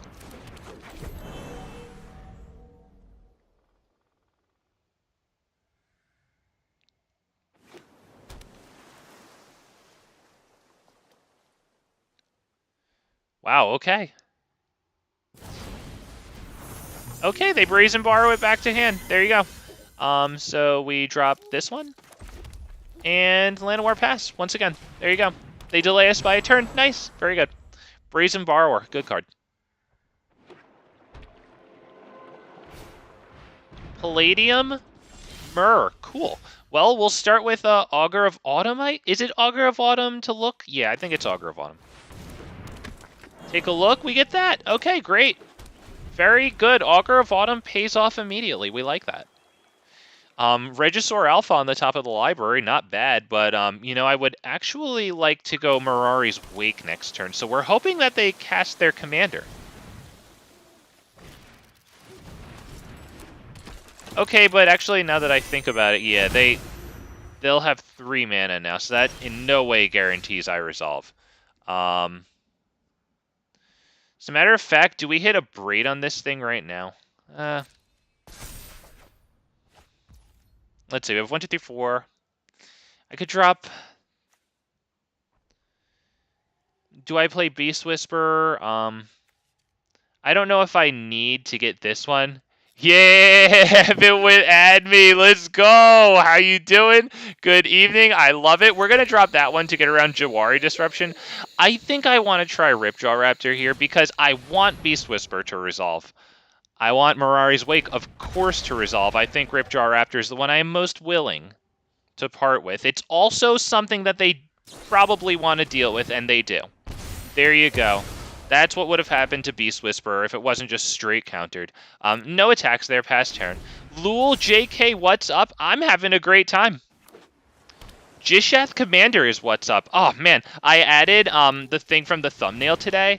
I added Quartzwood Crasher, the thing that when your creatures with trample deal combat damage to a player, you put in a dinosaur beast token with trample, equal to the amount of damage you dealt them.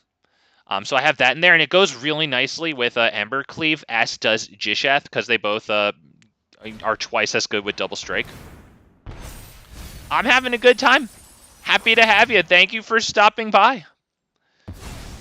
Okay, so they are largely tapped out right now. We can get ourselves the Mirari's Wake down. We like that a whole hell of a lot. Put an hour clown. Yeah, that's fine. That's annoying. How many does that have? You know what? We might want to get Mirari's Wake down and then use this mountain, tap it for 2, and Abrade that thing. Because it is getting up there. And we could do that, you know? So let's do that. No, that. Thank you. Yep, that's going to tap everything but this thing. Beautiful. Now we use this. Destroy target artifact. Yes, please. That. Because it replenishes their hand, I figure instead of killing their commander, and then they'll just recast their commander and get another one of those, right? Might as well do that. It's a little vanilla until they get another Midnight Clock on the field. So at this point, they probably want it to die so that they can recast it. So yeah, we will not indulge them there. They took a look at Mirari's Wake. They know what's happening. I think we lead off with Beast Whisperer.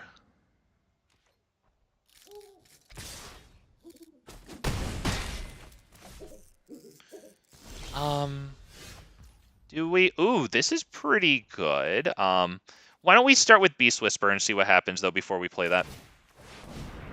What are you going to do?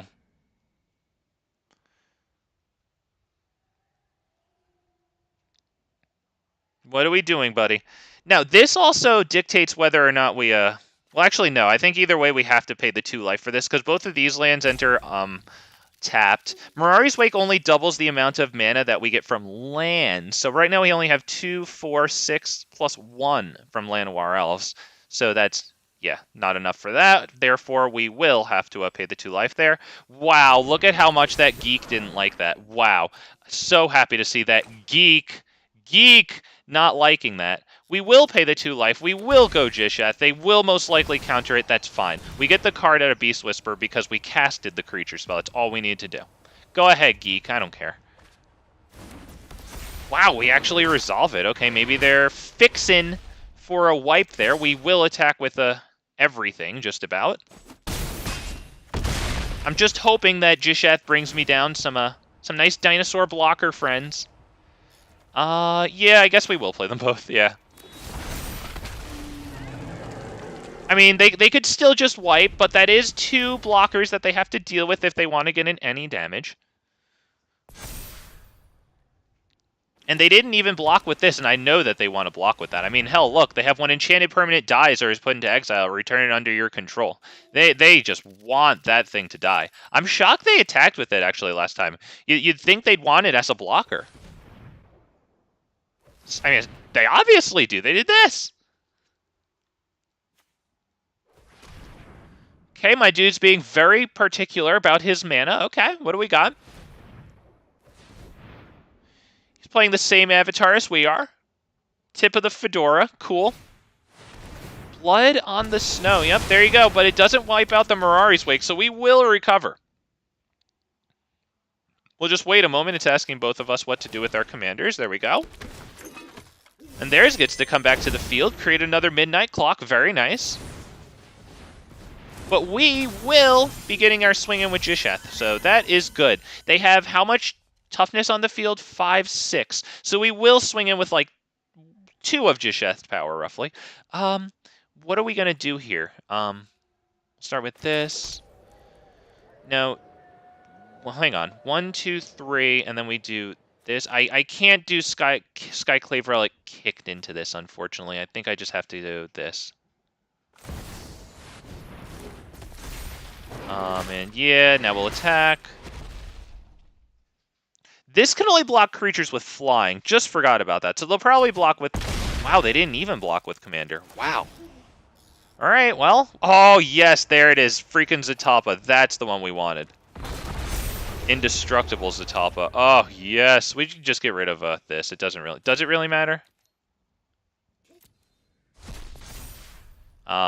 Yeah, end turn there. Might as well not feed more into a wipe.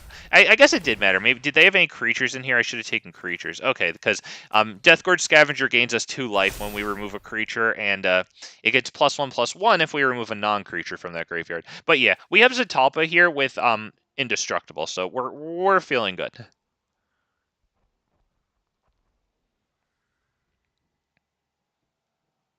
Yep, we got the one we wanted that time. Oh, yes. Are they taking it? Oh, they sent it back to hand. Well, that's a great way to deal with it, but we still have Gishath on the field.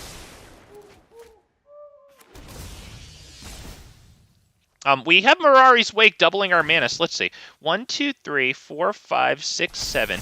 We have a capacity for 14 mana right now, which is enough to do Regisaur Alpha and Zatapa. Zatapa at 8, Regisaur Alpha at 5 there. That's 13 mana. And we'll still have 1 left over to do whatever we want with. Party time. Do. Now, this has a lot of counters on it. But it doesn't deal lethal damage, and they just lost their flying blocker. So will they deal the last 3 damage to us with a snow-covered island?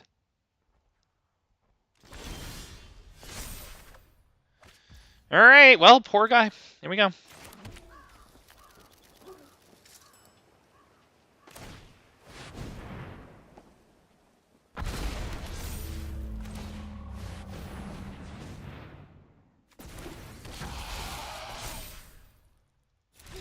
Yeah!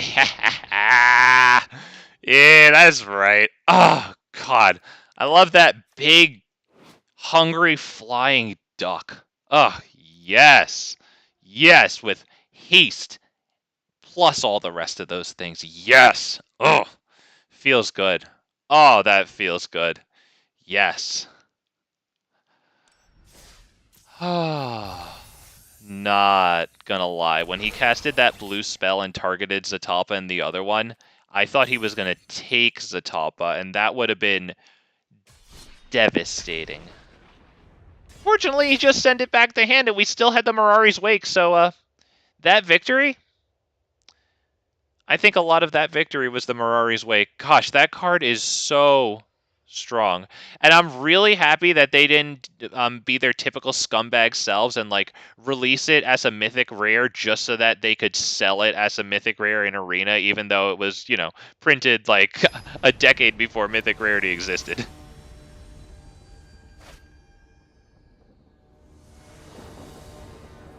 Hearthstone. Damn, he got the name Hearthstone. Good on him. He must be happy with that one. It's like getting a 1-character name.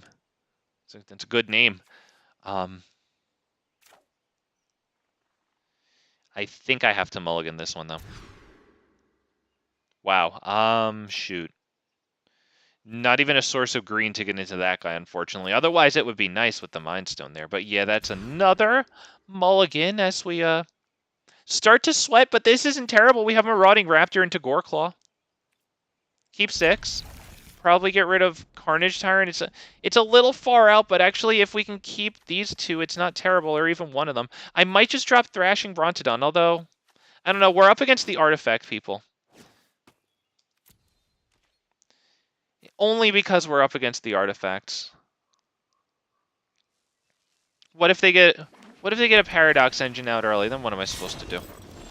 Okay, let me just take a look at these lands. Yep, happy I did. That one always comes in tapped. Yep. And the reason I have in all of these, honestly, I haven't changed it yet, but it's because of Nissa who shakes the world. So I put in one of each of these like snowlands and not snowlands that have the basic land types. But yeah, I mean, since she only increases the mana we get from forests, yeah, I just never took these out. Let's see. I guess that's probably Command Tower into Marauding, right? Although we could wait another turn to get in a better Anger of the Gods.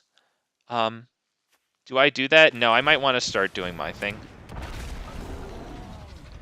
I mean, this thing would be good to get rid of, though. So if they get rid of my Marauding Raptor, I mean, then yeah. We'll do whatever it takes to defend ourselves.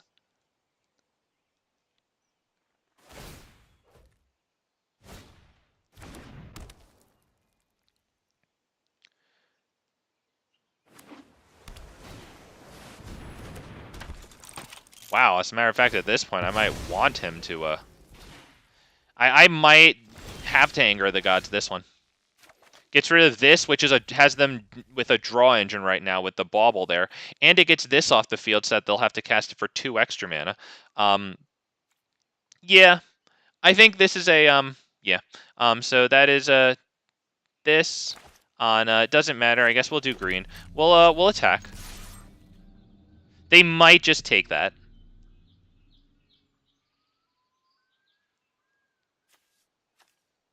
Just doing that so that it shows them me counting my mana.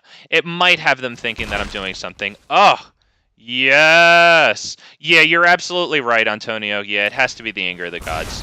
Yep.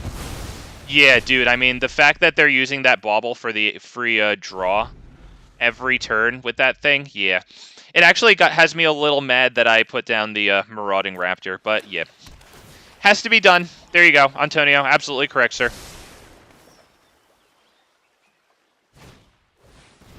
Howling Mine. Wow. Okay, well, I mean, kind of nice for us, right? We draw an extra card there, and then, of course, they do, too.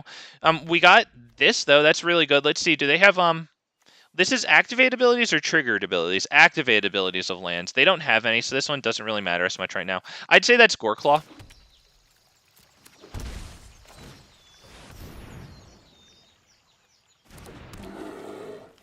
Hopefully he lives. I really wouldn't mind an extra land either, so I can go like Silverback Elder into something else. This, I guess that one's the only one, but yeah. Would not mind that at all. Wow, they spent all their mana on that. Please land, I get 2 draws. Arrgh! Okay, kind of stinks there. Fine.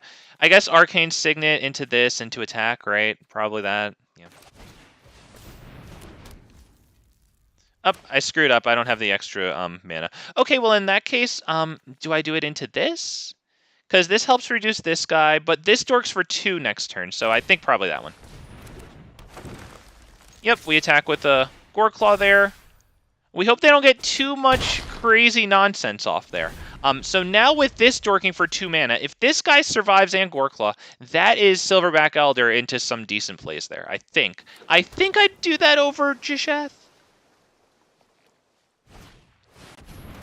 Wow, that was all their land again. All right, so...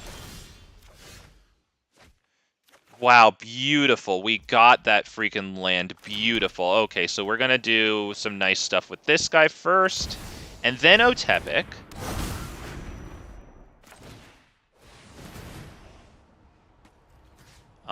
This one probably, right? Yeah.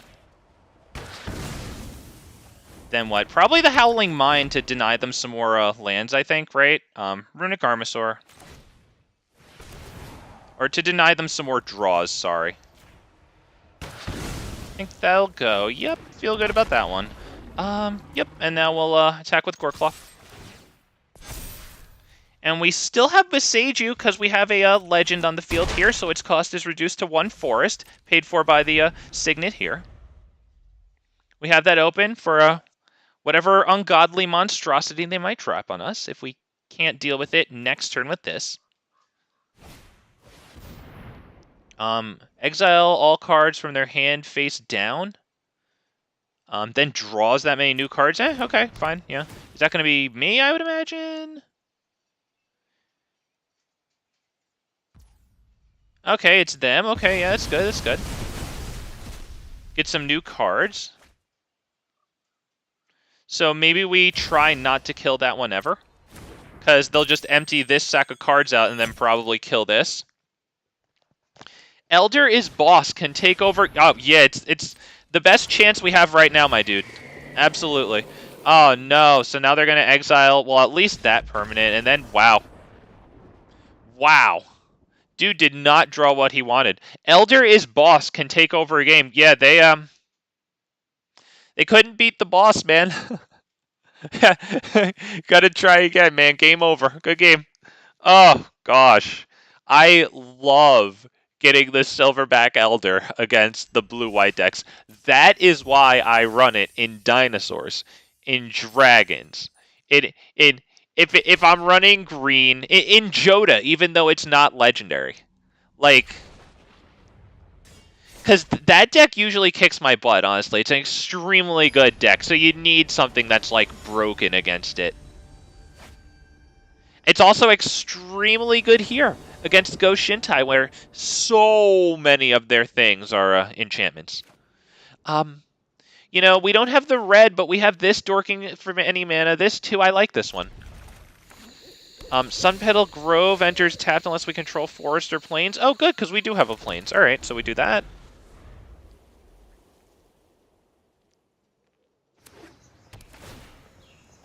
Probably Loamspeaker first. Just in case they have a cheap, like, destroy artifact or something next to... I don't know, whatever. Abrade would kill both of them, whatever.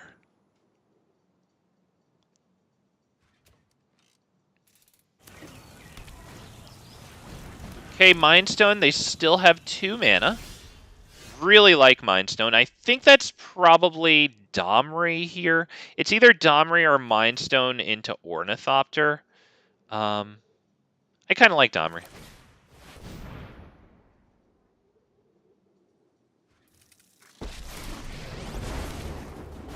Well, just while they don't have any creatures down, we can tick him up 1. Now he's at 4, so he got 2 fights stored up.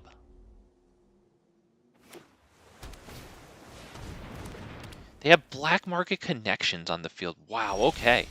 All right. Well, we do get a land. It enters tapped, but it is a land. Gosh darn it.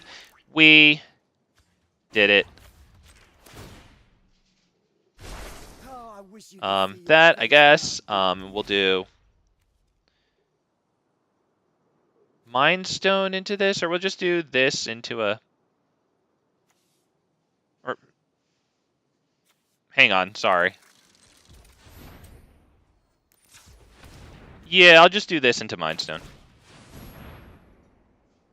Just because I don't trust it to tap the lands the right way, to be perfectly honest with you.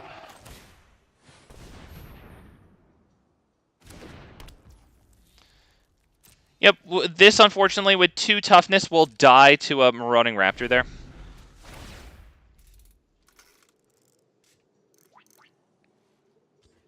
I would have done it first, but once again, I kind of, what do you call it? I went into that a little too fast. I tapped this for a mountain too quickly.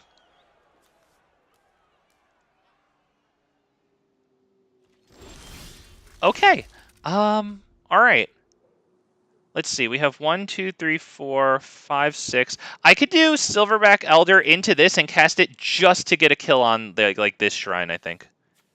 Right? Or even Black Market Connections. I might kill the Black Market Connections.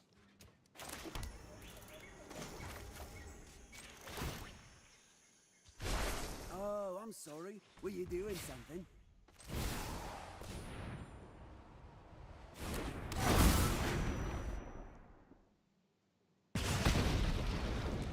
Just for the kill on their card advantage here. Boom. Okay, they get the heroic intervention. They only have that once. Now our boy dies, but you know, once again, we did that for the reason. We got their heroic intervention out of there. Good stuff. We still have plenty more uses out of that. I mean, should we draw creatures? Right now we have 1, 2, 3, 4, 5, 6, 7. We have just enough to cast Gishath should everything live. I guess except Silverback Elder. Okay, they must have something else to do there because they casted that into Silverback Elder.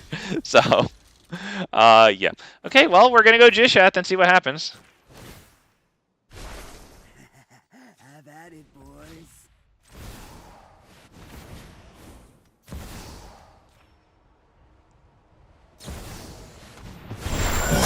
Yep, there you go, Teferi's Protection, very well. But since those things just phased out, that means that we do get a fat swing in. Is that lethal?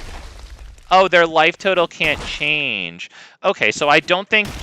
Wow, good thing I didn't have more creatures. That is stupid slow. It's been doing that for years, hasn't that? Why is that good? Because there's cases where that happens just later in the game, and it's just like so many things take the slow turns attack. What? How? God, those people are real geniuses. Okay, yeah, they could not stand the pressure once again in back-to-back games. Silverback Elders, first against the artifacts, now against the enchantments. Yeah, sure. We didn't actually kill their enchantments. We just wasted a bunch of their extremely good protection spells on this thing's ability that we can do like so many times. Yeah. Yeah, I love that card. Can't recommend it enough. Gosh, I love that card. This card, if you guys got any of these, this uncommon card is worth like somewhere in between $1 and $2, maybe around like $1.50. There's a few like uncommon or whatever cards from that set. If you have any, you might want to take a look at them. They're pretty good. Another one is that like blue-red thing that puts in soldier artifact tokens. I think I saw that worth like maybe over $1 or maybe over $2. But for uncommons, you know, it's pretty darn good. The Locket of Legends or whatever it's called. The little 3 caustic mana rock taps for 1 mana in any color, and then you can tap your legendary creatures to add 1 mana of any color in that thing's like colors. Yeah, that thing is, and I think that thing's gonna go up in value too. LOL, Boss Elder. Yeah, you just lolled on them, man. That freaking thing against the right decks is freaking god mode, man. We will keep this one. We drop, what, that first. Yep, that first. Layer the Hydra second into that. All right, yeah, that land situation is friendly. We like it. Very much. That. We see blue there, all blue, so if they can please don't counter my Rhythm of the Wild, I would just... Gosh, I would just love if they didn't counter my Rhythm of the Wild. Yes! They didn't counter Rhythm of the Wild up against Mono Blue. Let's go. And I mean, sure, they could probably just send it back to our hand, but we did resolve it, so that's good. And actually, you know, it only protects creature spells. We still need to resolve this, and that'll go down too, which is really nice. Or do we do Hasted Gigantosaurus? Nah, I think I'd like the Chromatic Lantern. Yes, please. No attacks, pass turn. Another mana there, and now all of our lands tap for any color, which is good. They'll attack some free damage for them, although now they can't use it to block a impending Gigantosaurus. So Gigantosaurus, who tragically lacks trample, might swing in if they don't drop a spell. I mean, they could probably bounce our stuff. Well, he's swinging in. Okay, we like that.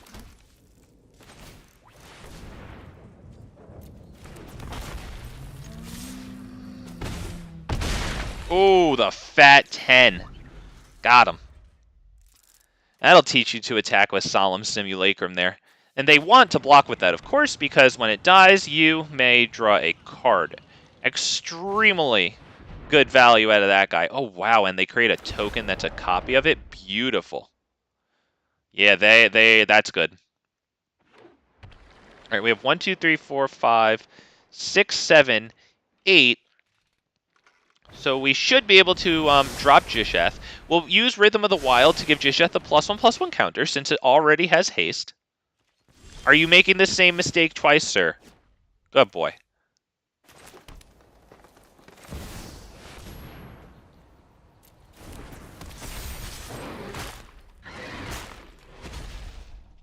So they'll take 6 damage from Gishath. We'll get a look at 6 cards here. Hopefully that's not enough for them to cash Omniscience. They've been doing pretty nicely so far, so we hope not to see Omniscience, because then they probably win, even though we've done a nice job up till now. So we'll see. This is in no way our game. We have to make it back to our turn, and they do have a lot of lands here, so... Buckle your seatbelts, because they'll be throwing it all at us now. Staring down lethal.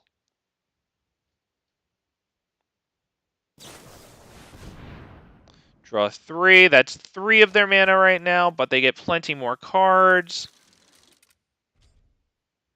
Okay, their commander doesn't have any sort of haste. I guess it's blue. That would be a little out of the color pie for it, but... Okay, Time Warp. Okay. Cool. That is mana number... Wow, Ulamog, but... Yeah, that sucks.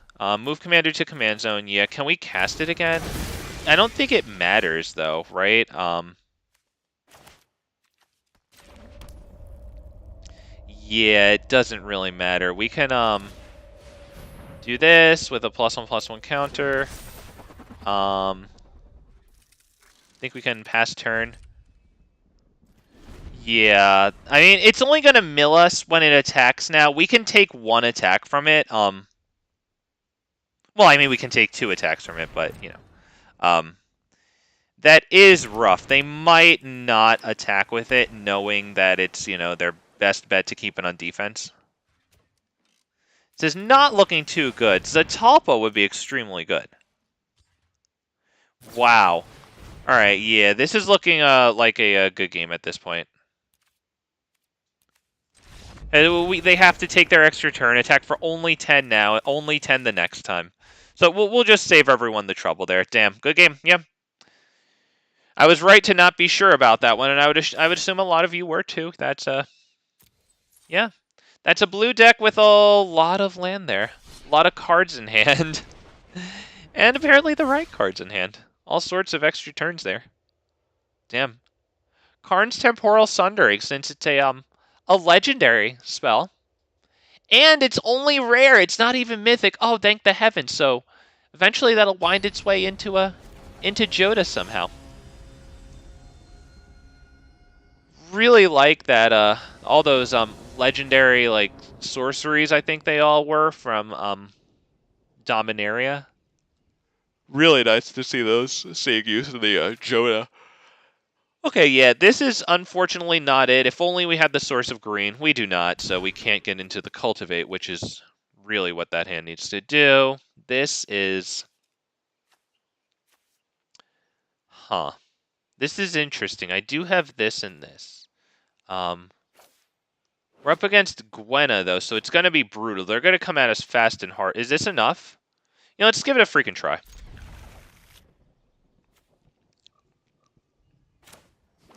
If it doesn't work, it doesn't work. We have Loamspeaker first, then we have Goblin Anarchomancer.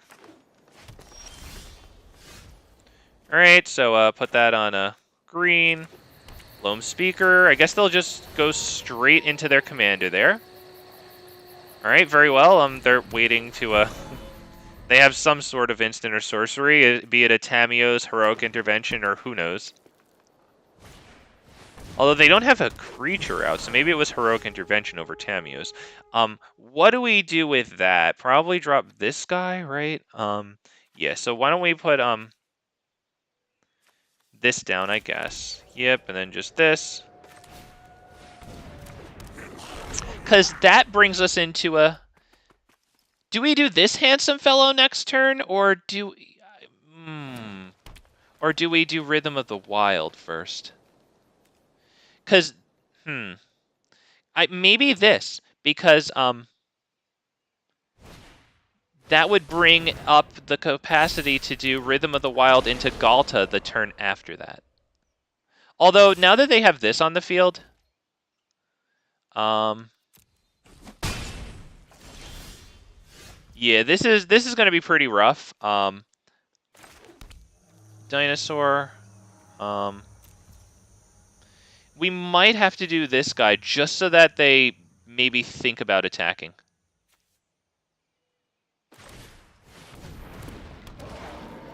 Yeah, that's it. What set is the lands where you choose green or white come from? Oh, the pathways? I don't even I don't even know what that one's called, man. Maybe there's a Zendikar in it somewhere. But what you can do is you can just go to the deck builder, right? And then you know how it lets you look through all the sets, and where you're filtering out like whether to look in this set, that set, or the other one. You could just match the or you could just put in pathway. That might be the best way, and search through cards that you don't have as well. That'll bring you right to them. I forget what the set's called. I wasn't playing in those. I'm pretty bad at that. If I wasn't playing, I have no idea about the set. Zendikar. Okay, cool. Yep, there you go. So they do have to consider... Oh, wow, they get Ronus. Okay, they can get a fat swing in here. Actually, it's lethal, so I'll have to block. And it's vigilant, so that really sucks. Yeah, we're not going to be doing much here. They attack with only that, which is actually shocking because Gwenna's really good. I might have to block. Probably this. It does get them cards. They have Trample, which really sucks. I think I have to kill that one. It really sucks. But I don't even get to swing in with that thing because they had the 6 power on here. That's really brutal, unfortunately. That's probably about it here. Because what do we do? Trapjaw Tyrant? Yeah, I think that's it. Good game. There's really nothing else to do here. Okay, yep, taking a moment. It's all good. They can't hear me saying all that stuff. Damn.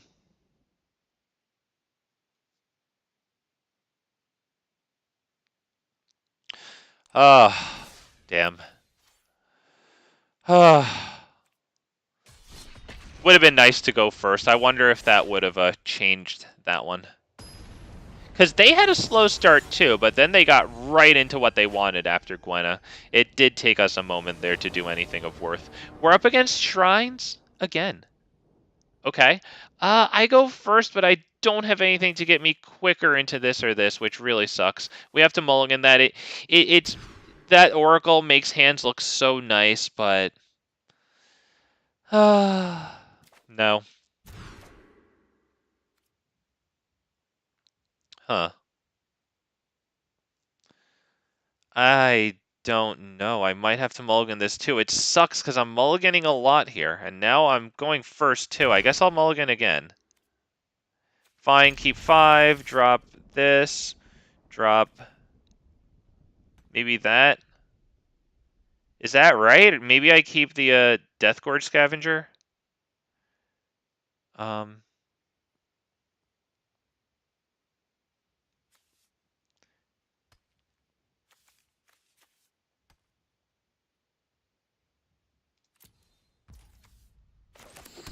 I think I need the Death Gorge Scavenger in hand in order to pay the extra cost for this one of Revealed Dinosaur from your hand. Pay 2. Yep, that.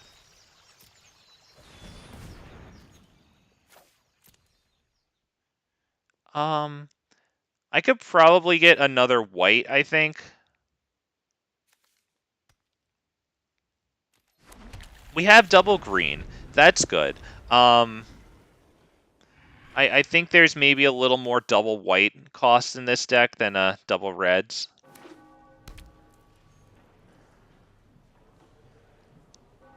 I would really like a land within the next two turns. Okay, choose a card name. It's Death Gorge Scavenger? Honestly, fine. Is that Garrick's Uprising? It's probably Domri, honestly. The reason I would say Garrick's Uprising is because, you know, since we mulliganed so hard, I want to get Garrick's Uprising down before I cast Shifting Ceratops so I can draw the card out of it.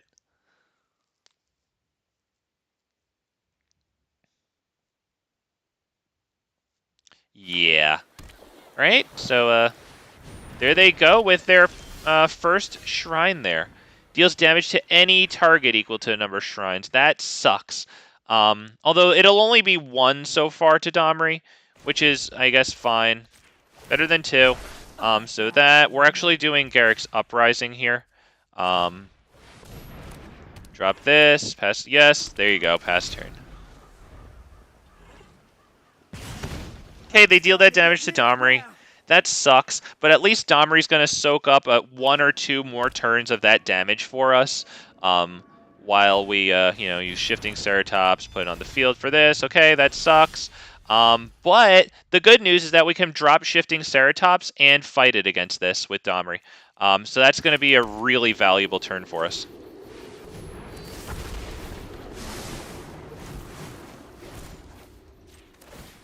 And now they're only going to deal 1 damage to Domri once again, so he'll actually live through this next turn. There you go. We get another mana out of him, which should help us cast a tally. That gains them a lot of life. That's extremely good. But yeah, we get to cast a tally. Very, very good there. Hopefully it draws us into a land too, because we will be losing Domri now. So, okay, we don't get that, but wow, yes. Yes! We mulliganed down to 5 for that one. That sucked. Oh, yes. All the right decisions were made. Oh, I mean, and he didn't have the best hand, or the best stuff going on either. I mean, he casted this on Deathgorge Scavenger, so, I mean, he must have bumped his head, but I guess that was the only thing he knew that was in our hand because we revealed it for Thunderherd Migration. Wouldn't be worth it to use it on Gishath since that was so far out, so I guess I can't fault him for that one. Oh, happy to take that W. Happy to have you all with me, by the way. Spiel time, can you smell it? Can you smell it? It'll be a fast one, don't worry. Just hit that video, press F for the Shrines player. I'll take you at a full screen. Hit that thumbs up on this video. YouTube gives you a fun animation. That's nice. It gets a little confetti behind it. Big Fat MTG gets a smile, too. Every like puts a bigger smile on Big Fat MTG's face. Oh, that's just so nice. But yeah, it helps the video get out to more people. So thank you. I really appreciate the people who like the video. Thank you guys. Let's mulligan that. Oh man, I'll mulligan that too. I might want to keep this one.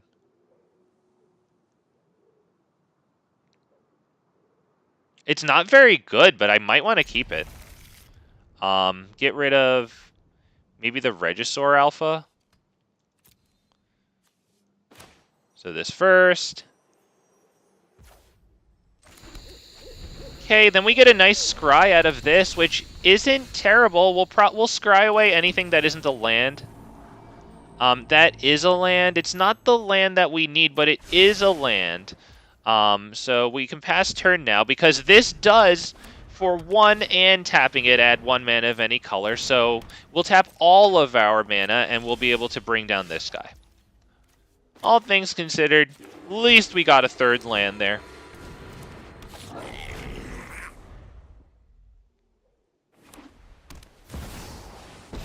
Wow, Karn, who creates Power Stone tokens, right? Yeah, cool, man. Ah, that kind of sucks. Not gonna lie. I think we will attack at Karn and drop this for all of our mana. I will not budge. It would be nice to get another source of any mana. Green would be best, of course, so it would be easier to cast this, but yeah, anyone will do because of this fixing a mana for us. That's kind of nice. Okay, we get that. It's going to enter tapped, unfortunately. Sorry,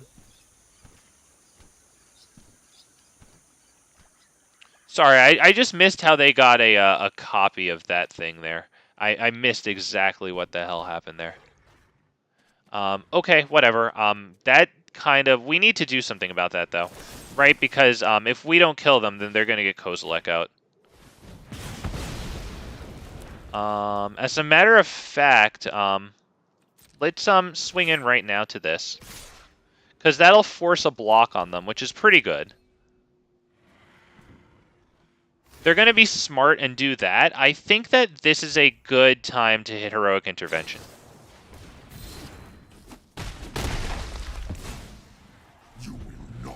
Yeah, so we took out 4 mana capacity from them, which is pretty good, because that was a guaranteed Kozilek. Oh, the liquid artifact card, right? Oh, that's what that was. Oh, I did see Sculpting Skill. I looked away and it was gone. I forgot. Okay, cool. Okay, yeah, they definitely get Thrashing Brontodon because of the threat that put... Okay, this just really is sucking. Not even gonna lie. I mean, we can drop this, all our lands tap for all mana, which is pretty good, and maybe we do that, because then it gets us into Carnage Tyrant. We can't attack, though. This is pretty brutal. They still don't have Kozilek, but they'll make another Power Stone token. What exactly does this do? The Thran still have secrets to Discard a card with mana value X and counter target spell with mana value X. Well, at least that's going to be a little tough to deal with our commander that way, but this is a 12/12, so, I mean, they can deal with him just fine. Okay, yeah, that's probably about it. We don't have really much to do at this point, right? Because what do? We cast Carnage Tyrant, and then they cast Kozilek? Yeah, that's it. Good game. Wow. Yeah. Yep. Didn't get anything happening there. That's all right. We kept a cruddy hand there. It really wasn't the best. Mulliganed a bit, but it didn't really give us anything attractive. So right into the next one. Damn. Good game to him. I think that Kozilek, did that just come out in the latest Explorer Anthology? By the way, that Explorer Anthology, the way that works is it's in the shop right now. You can pay, I forget however many gems it is, or 25,000 coins, which is a lot. But you do get 4 copies of each of the cards in it.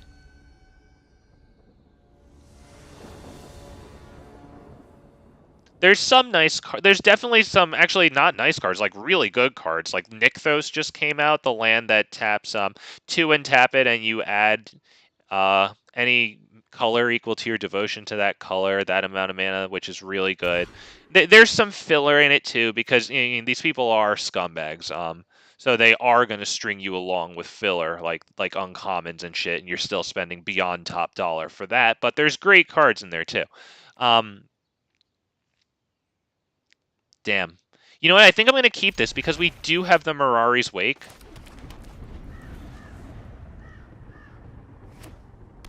The hand is unfortunately slow. I would love to draw an untapped source of mana here. Usually when I say that, it doesn't happen. You know what? We'll do that. Now at least, or you know what? Yeah, Rootbound Crag didn't enter. All right, but now Rootbound Crag will enter untapped at least. Not terrible. Whatever.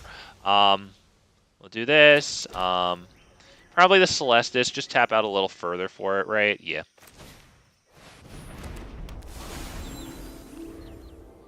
So hopefully they don't pass us the turn with mana untapped so that we can drop our beautiful Mirari's Wake.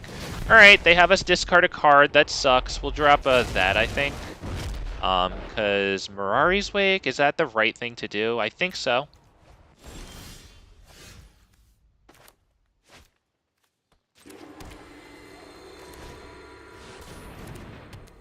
Let's bring up the Mirari's Wake. That card is not just good. If they don't deal with that card, that's going to be extremely bad for them.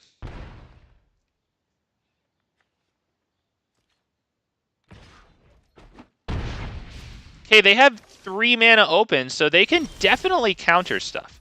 We're going to have a lot of things to do here, though. So let's see. Do we start with Gishath, who probably just gets countered? Do we, or do we go for this guy? I think I might want this guy. I think they're just going to counter whatever we do, right?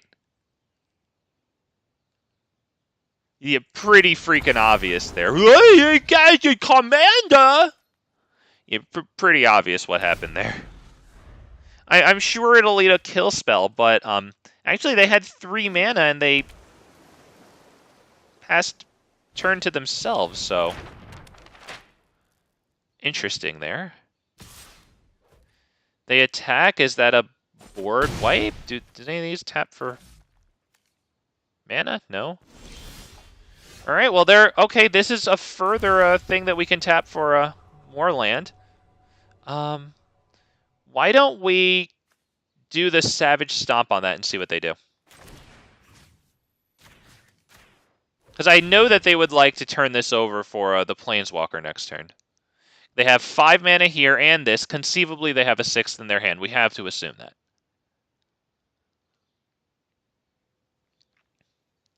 Yeah, so they extremely obviously have a counter. Return it to its owner's hand. Yeah, okay.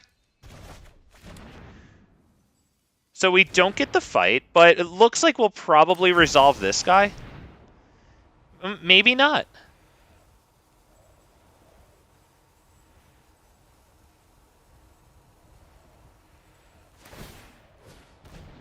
Wow, okay. Well, they didn't like what they saw, which is good. Because if they'd kept on top, that means they're getting something nice. It's a dice roll now. That's not the best. I mean, we do get to use it to destroy an artifact or enchantment, though.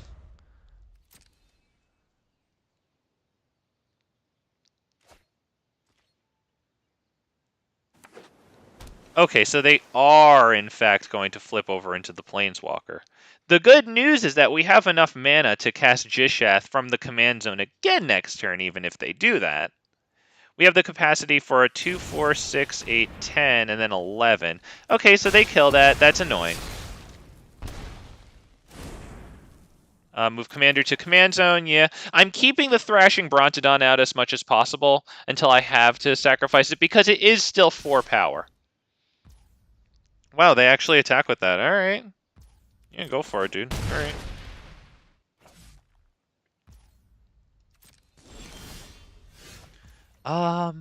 I think that's probably Rampaging Brontodon again. I think, right?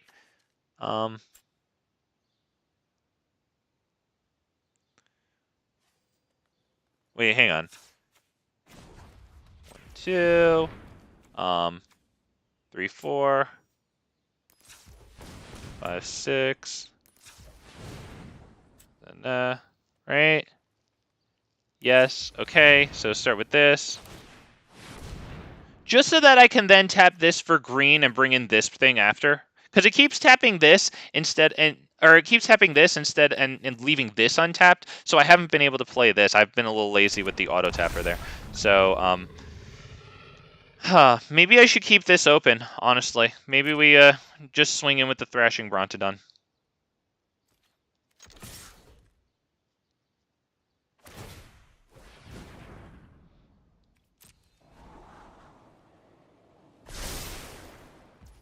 Sacrifice a treasure draw card. They don't have that yet, so I don't think I need to destroy Thrashing Brontodon to do anything to that.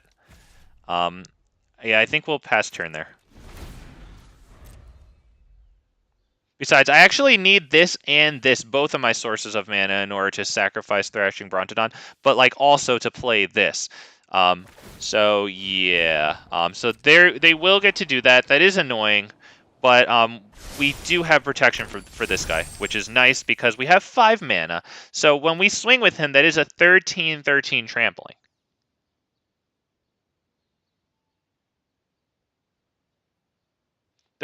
Were they just looking in our graveyard? Do they have some sort of a... Whenever you draw a card, you can pay 1. If you do, counter on it and create a... Oh, Jesus. All right, dude. And they got a lot of treasures there. They got that on the field, too. Fine. Are they going to attack? They might want to reconsider attacking if they're going to, because they know that they're in for big, fat trample damage. Yeah. So is that this guy? And then a swing? I think so.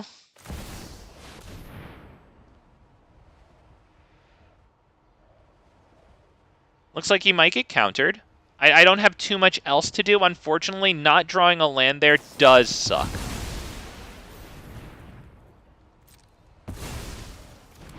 Yeah, it does really suck that we don't have a land here. So can I attack? I think I should attack, right? Because it does force them to put some into blocking it, at least, which is good. Yeah, sure.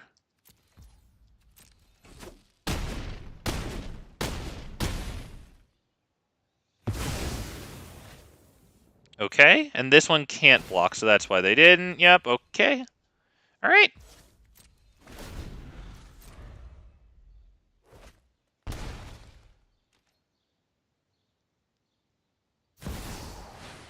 Wow, Liliana Dreadhorde General, but that's just about all their mana. They can make both people sacrifice creatures.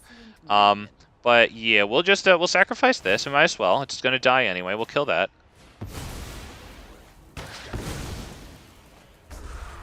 Because it's cards for them. So that's it. Good game. Because we have Mirari's Wake, which I guess we can't really... We need another land, actually, which we do not have in order to cast Gishath. Because it does cost 12 now. So we need 6 lands with Mirari's Wake to do that. And the land, unfortunately, has to enter untapped, which doesn't always happen in this deck. So we do get Zakama, which is good. Costs 8, and we can do this also. So let's tap this for the colorless. What do we put that on? Green, I guess? We don't have that much green. I guess we could do it on green, yeah. Okay, and probably this past turn. Is that Commune also? Yeah, why don't we Commune? You know what? Now that I think about it, what I should have done was Commune first for a land so that I could get Gishath and swing in. So I fucked up. Because I think that would have been 1 from here, right? And then that would have been a net gain. But we do get that down. We get to hold Heroic Intervention open, which is good because we are protected from bounce spells now, too. Which, of course, gets around Indestructible easy. Each opponent sacrifices a creature. We're not getting around that. But that took a lot of their mana.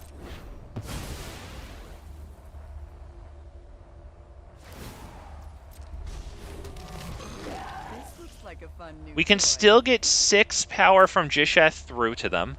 I might have screwed up our win on the last one, though. Let's see what we can do here. We are going to go for this. We'll see if it gets countered again. Okay, not yet, but now we have the Heroic Intervention open for it.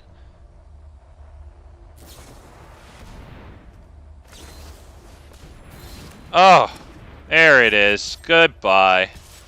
And he lets us swing. Good game. Yes, sir. Good game indeed. Oh, thank goodness. All right. Not too much egg on the face as we get him down to exactly 0. Okay, yeah. I should have done the Commune with Dinosaurs, gotten the land, and then, yeah. Okay. Well, happy that at least I saw that. Maybe I can remember that another time. Good game. That was a pretty good game, all things considered. A nice contest. We got that. Okay. That does something, right? Okay. So I want to thank you all for being with me, for staying with me. Big Fat MTG greatly appreciates it. As we're past the 2nd hour now, so we'll begin to wind down. It's going to be okay. Don't you worry. Hush, little baby, don't you cry, because everything's going to be all right. We will reconvene. Probably Wednesday for more Gishath Historic Brawl. I really like this one. I love the fun tools we have in this one, man. Especially, we recently added Embercleave, and then today we got the Quartzwood Crasher in there. Both things which go well with each other and with the Commander Gishath. So, yeah. Hope you guys are enjoying this. If you are, don't forget to leave that like on the stream because it really helps this video get out to more people and helps this channel grow. So thank you guys very much if you do choose to give me likes. Greatly appreciate that. Man, that is the currency on which YouTube channels grow, man. I'll tell you. Ornithopter of Paradise? I would imagine that we have to drop Deathgorge Scavenger next. Right, because red and black, you know? Although Valky could just come in and take our Goreclaw. So to be honest, maybe I should play Goreclaw just because of that. It guarantees he dies, but it also means that they can't take it out of our hand with freaking Valky and then become Goreclaw and then have that beautiful benefit for their own fat creatures. For some, my mind went straight to Demon Lord Belzenlock with that one. I don't even remember what the hell it does. I just know that it, like, gets them. It's fat and it gets them even into more fatties. Wow, playing Goreclaw threw this geek for a loop. Discards 2. Annoying. Do we discard 2 lands? I think we might discard 2 lands, actually. Yeah. Do we want to discard that one? You know what? We might need the extra source of a... We can discard that one and... yeah, and that one, whatever. Because we might need the creature if they're going to be doing stuff. Forest, sure. I guess that's probably Cultivate. Don't feed more into a board wipe, right? And we'll just get what? A white and a probably a green. There you go. And we swing for 1. We'll actually hold open. I like swinging for 0, but maybe it'll have them think, oh, maybe he's running a heroic intervention. I don't know. Maybe not. We're just doing that.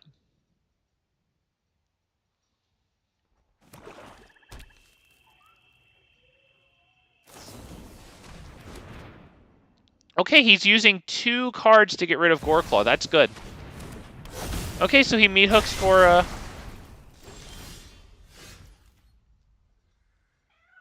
Okay, well, he got rid of Goreclaw. He did it. Do we keep this in hand?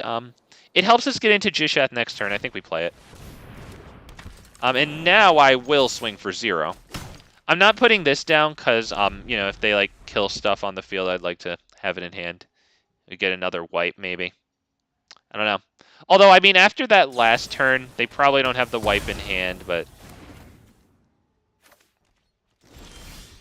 Alright, well, we don't get the Gishath, but with the 7 mana we do have, we have Beast Whisperer into Death Gorge. That's good. Get a nice card out of that one. So I like very much. And we will remove a... is there a creature that we can remove? We might as well remove the creatures from our graveyard because we can't bring them back. So we might as well take it away from them should they have, you know, some sort of graveyard stuff to do. Cruelty of Jix. This makes us discard a card. Fair enough. I like just seeing them play that because I know that there's probably not going to be a wipe. Now, we could just go Gishath. You know what? We will because even if they kill it, we draw a card. We're doing it. Whatever. You can go ahead and freaking kill it, dude. But we are attacking. We'll remove that one. Yep, because it gets +1/+1. So that's good. Looks like we get some dinosaurs here. I don't know if I'm going to put too much onto the field because I don't want to take like a lot of stuff out. Maybe Trapjaw and Galta. Leave Trapjaw in. Carnage and Galta. That's good enough. Right, because board wipe. Okay, and yeah, that was enough anyway, so... did I have fun in the match? I'm not telling you. You don't care. I honestly wonder if they're just doing that to make us feel like they care. Like, just like, you know, the most zero-effort way to maybe farm some goodwill. Probably not, but maybe, you know. There's bound to be a few people there who, you know, didn't hear of Magic 30th and think that those people actually care about us at all. I feel like if I say that I had fun, they're going to take whatever I had fun away from me. So, like, I'm worried. I'm worried. I ain't telling them. I'm just skipping.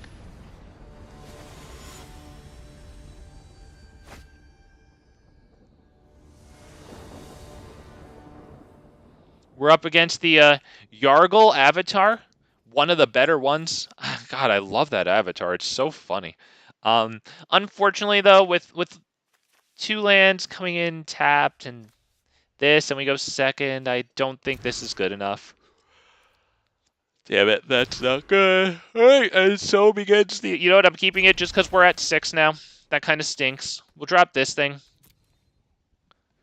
Hope and pray. Thoughts and prayers. Okay, let's go! Beautiful style on that. That's a very nice looking land. I like it a lot. Very cool, sir. Very cool. Ooh, Lotus Cobra. Okay. Lotus Cobra.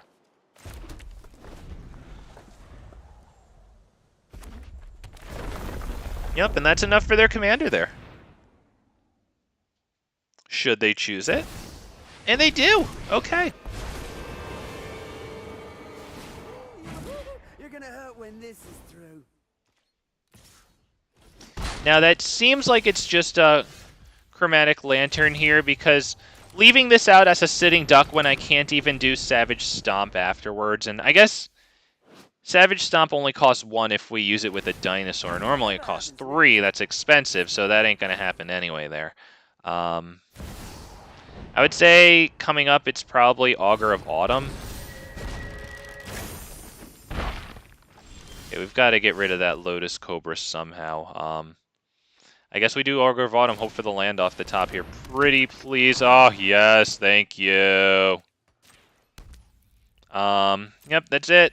Can't do anything else, but we got a land that is extremely good.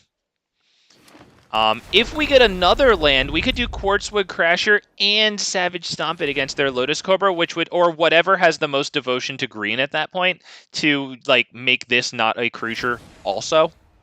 So, pretty...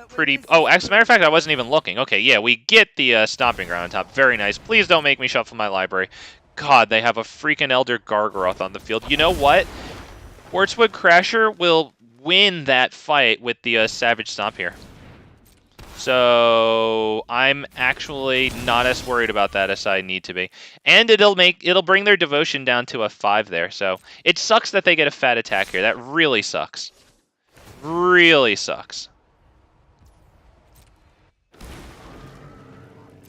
Do I block that with this? I might have to. Really sucks.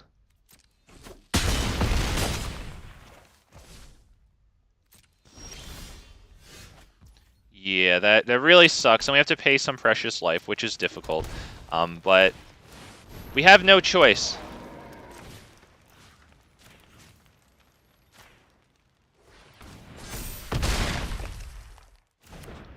I mean, it looks like we probably lose anyway, because they'll surely get something onto the field that, actually, they can ult this dude. Yeah, it might not be best to. If you can bring in something nice with haste, it looks like they'll probably win. Because when this pluses, if they cast in a creature spell, it gains haste. So yeah, they don't even have to give that haste. They can give it a counter and then manually give it haste.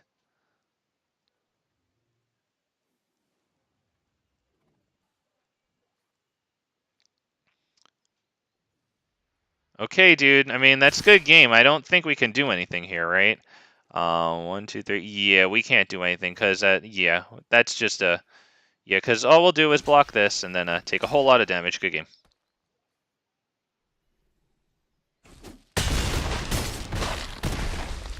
Yep, there you go. Very good. Very good. I think you should have given Shifting Ceratops the +1/+1 counter and then manually given him haste. But you still won, although you didn't take me down to -4, which you could have. You only got me down to -3, so... Good game, sir. Nice play against a fellow red-green. Domri Chaosbringer there was his commander. Cool, man. Cool. Damn, that Lotus Cobra did some nice work for him getting it out a turn early there. I mean, I guess just like any dork would have done, but still. Very good, very good. Love seeing Domri Chaosbringer there. Run him in the Ilharg brew sometimes. Shout out to my playlist. Big Fat MTG has his videos organized into playlists. If you're new around here, welcome. Feel free to check those out. Might find something you like. Dinosaurs in red-green, red-green-white, and red-green black. Jund, Gruul, and Naya. Dragons, too. Only Gruul and Jund. I have Teamer Dragons. That's red, green, and blue in the Miram Sentinel Worm Historic Brawl list. That's a fun thing. I really like that. That's the commander that when you bring a dragon into play, you create a token that's a copy of it. I think we can take this. We do have this. We'll have to wait till turn 2 to do it, but I don't want to keep freaking mulliganing because we already did mulligan to 6 there. It kind of stinks. Yes, freaking please. Jesus Christ. You know what? I'm going to get this.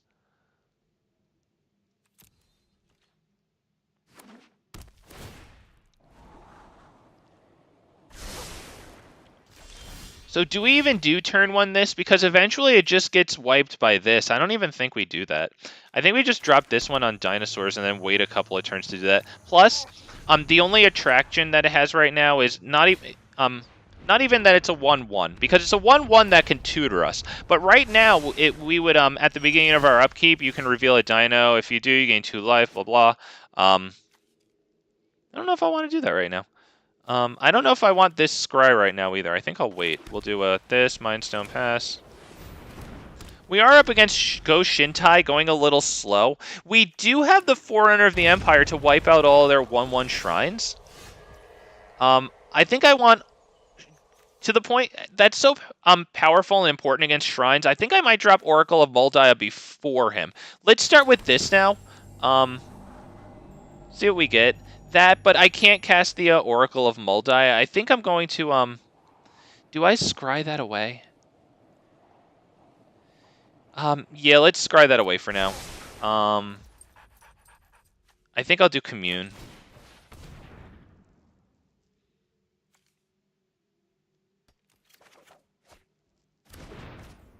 And that's probably it, past turn. Okay, so let's see.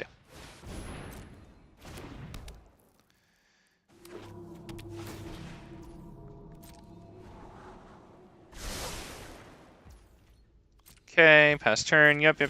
Okay. Okay. Let's go. Give me another land, please. Didn't get me another land. Fine, I'll drop this on, do I need a specific color? Maybe red. I don't really have much red here.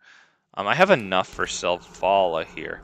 Do I play this? No, I think same reasoning applies. Oh, right, that just dies. Okay, well then, yeah, same reason applying. It's kind of rough at this point then, because we don't have the artifact and enchantment removal, and that is going to kill Forerunner. They don't even have the 1/1 shrine tokens yet, so this is looking pretty bad, honestly. Yeah, that's just good game. We'll go on to the next one. There's a little reason to oh, I missed it twice there. Little reason to play around with these guys. All of them are going to die to that red shrine, dealing 1 damage to any source of their choice. A little too much there, unfortunately. Good game. I also messed up with a land drop there. I probably should have played the Oracle 1 turn sooner. I don't know. I messed up. That was not mine to win. I'll just not talk about that one anymore. On to the next one. I think they just had it anyway. Good game to them.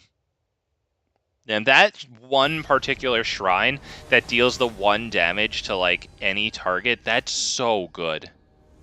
Goodness, that shrine is great, man. Holy goodness. Ooh, interesting.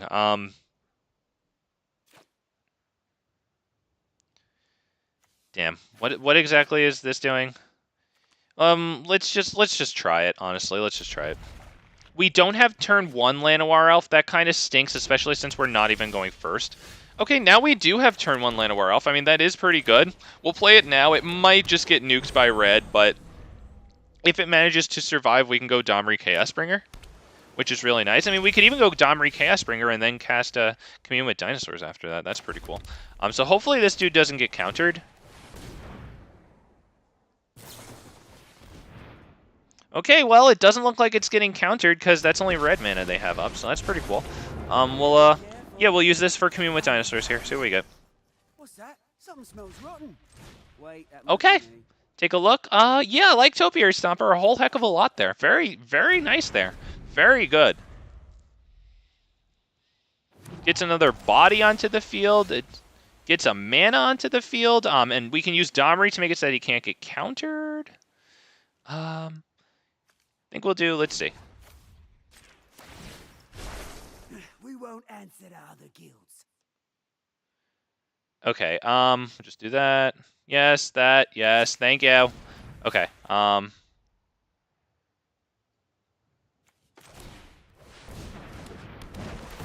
I was just debating if I wanted to play,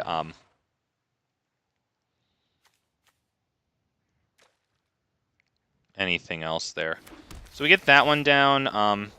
So do I want to play this and possibly throw it into a wipe and get this down a little earlier? Now we'll just do this. We'll do this one.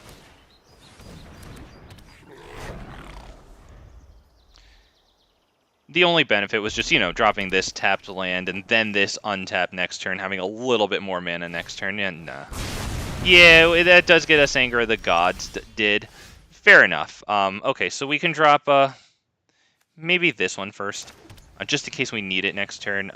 We'll go Shifting Ceratops here. Oh, I wish you could see your face while I'm beating you. Do we go Shifting Ceratops or do we get this guy down? I kind of like this guy. Especially while they're tapped out right now, because next or another time when they're not tapped out, right, Shifting Ceratops can't be countered. Also, this has 4 toughness, this has 6, so maybe it's a little harder for their burn spells to hit it. Maybe, just maybe, it swings in and causes all sorts of issues for them. We are going to start by attacking. Because if they want to get rid of that, then that guarantees us the Great Henge resolving. Okay, so we don't get the attack. But now we do this. I was raised by wolves, though they might have also just. So we'll do this. Into this. Oh wow, a nice land too. Alright. And this won't be attacking next turn, but we have the Great Henge down. Shifting Ceratops with a counter. We still got Domri down. Looking okay. Alright, they're going to destroy a permanent. That's annoying. They go for Domri. Wow, they did not like what we had going on. Okay. So let me just take a look around really quick. This is a 2/7. Holy goodness. Do I start by exiling this? Does it matter? Let's see. I want to get this down first. So let's see if I have the mana for it afterwards.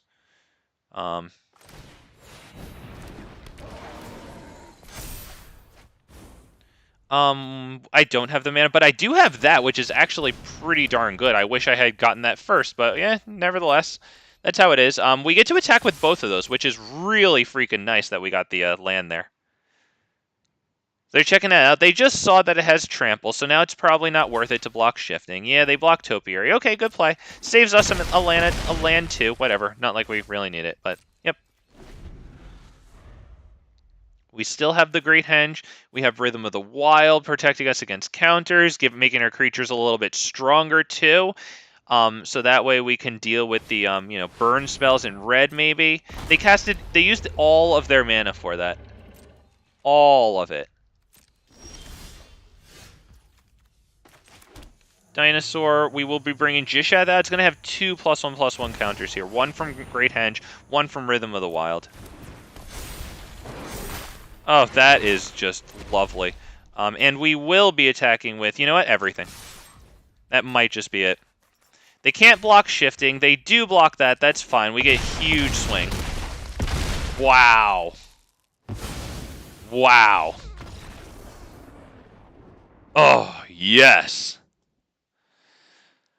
Oh, that was good. And at 8:33, I'd like to cut it off there to keep it more attractive for like new viewers, who might see my channel, not know if they want to invest 3 hours into some dude who they don't know about yet or care about yet, So with that said, Big Fat MTG cares about you. Thank you guys all so much for stopping by. Hit the like button on this stream on your way out so I can get to more people. I really appreciate that. I mean, that's why all your YouTubers say it, man. It's the freaking lifeblood along which our channels grow, man. Thank you so much for stopping by.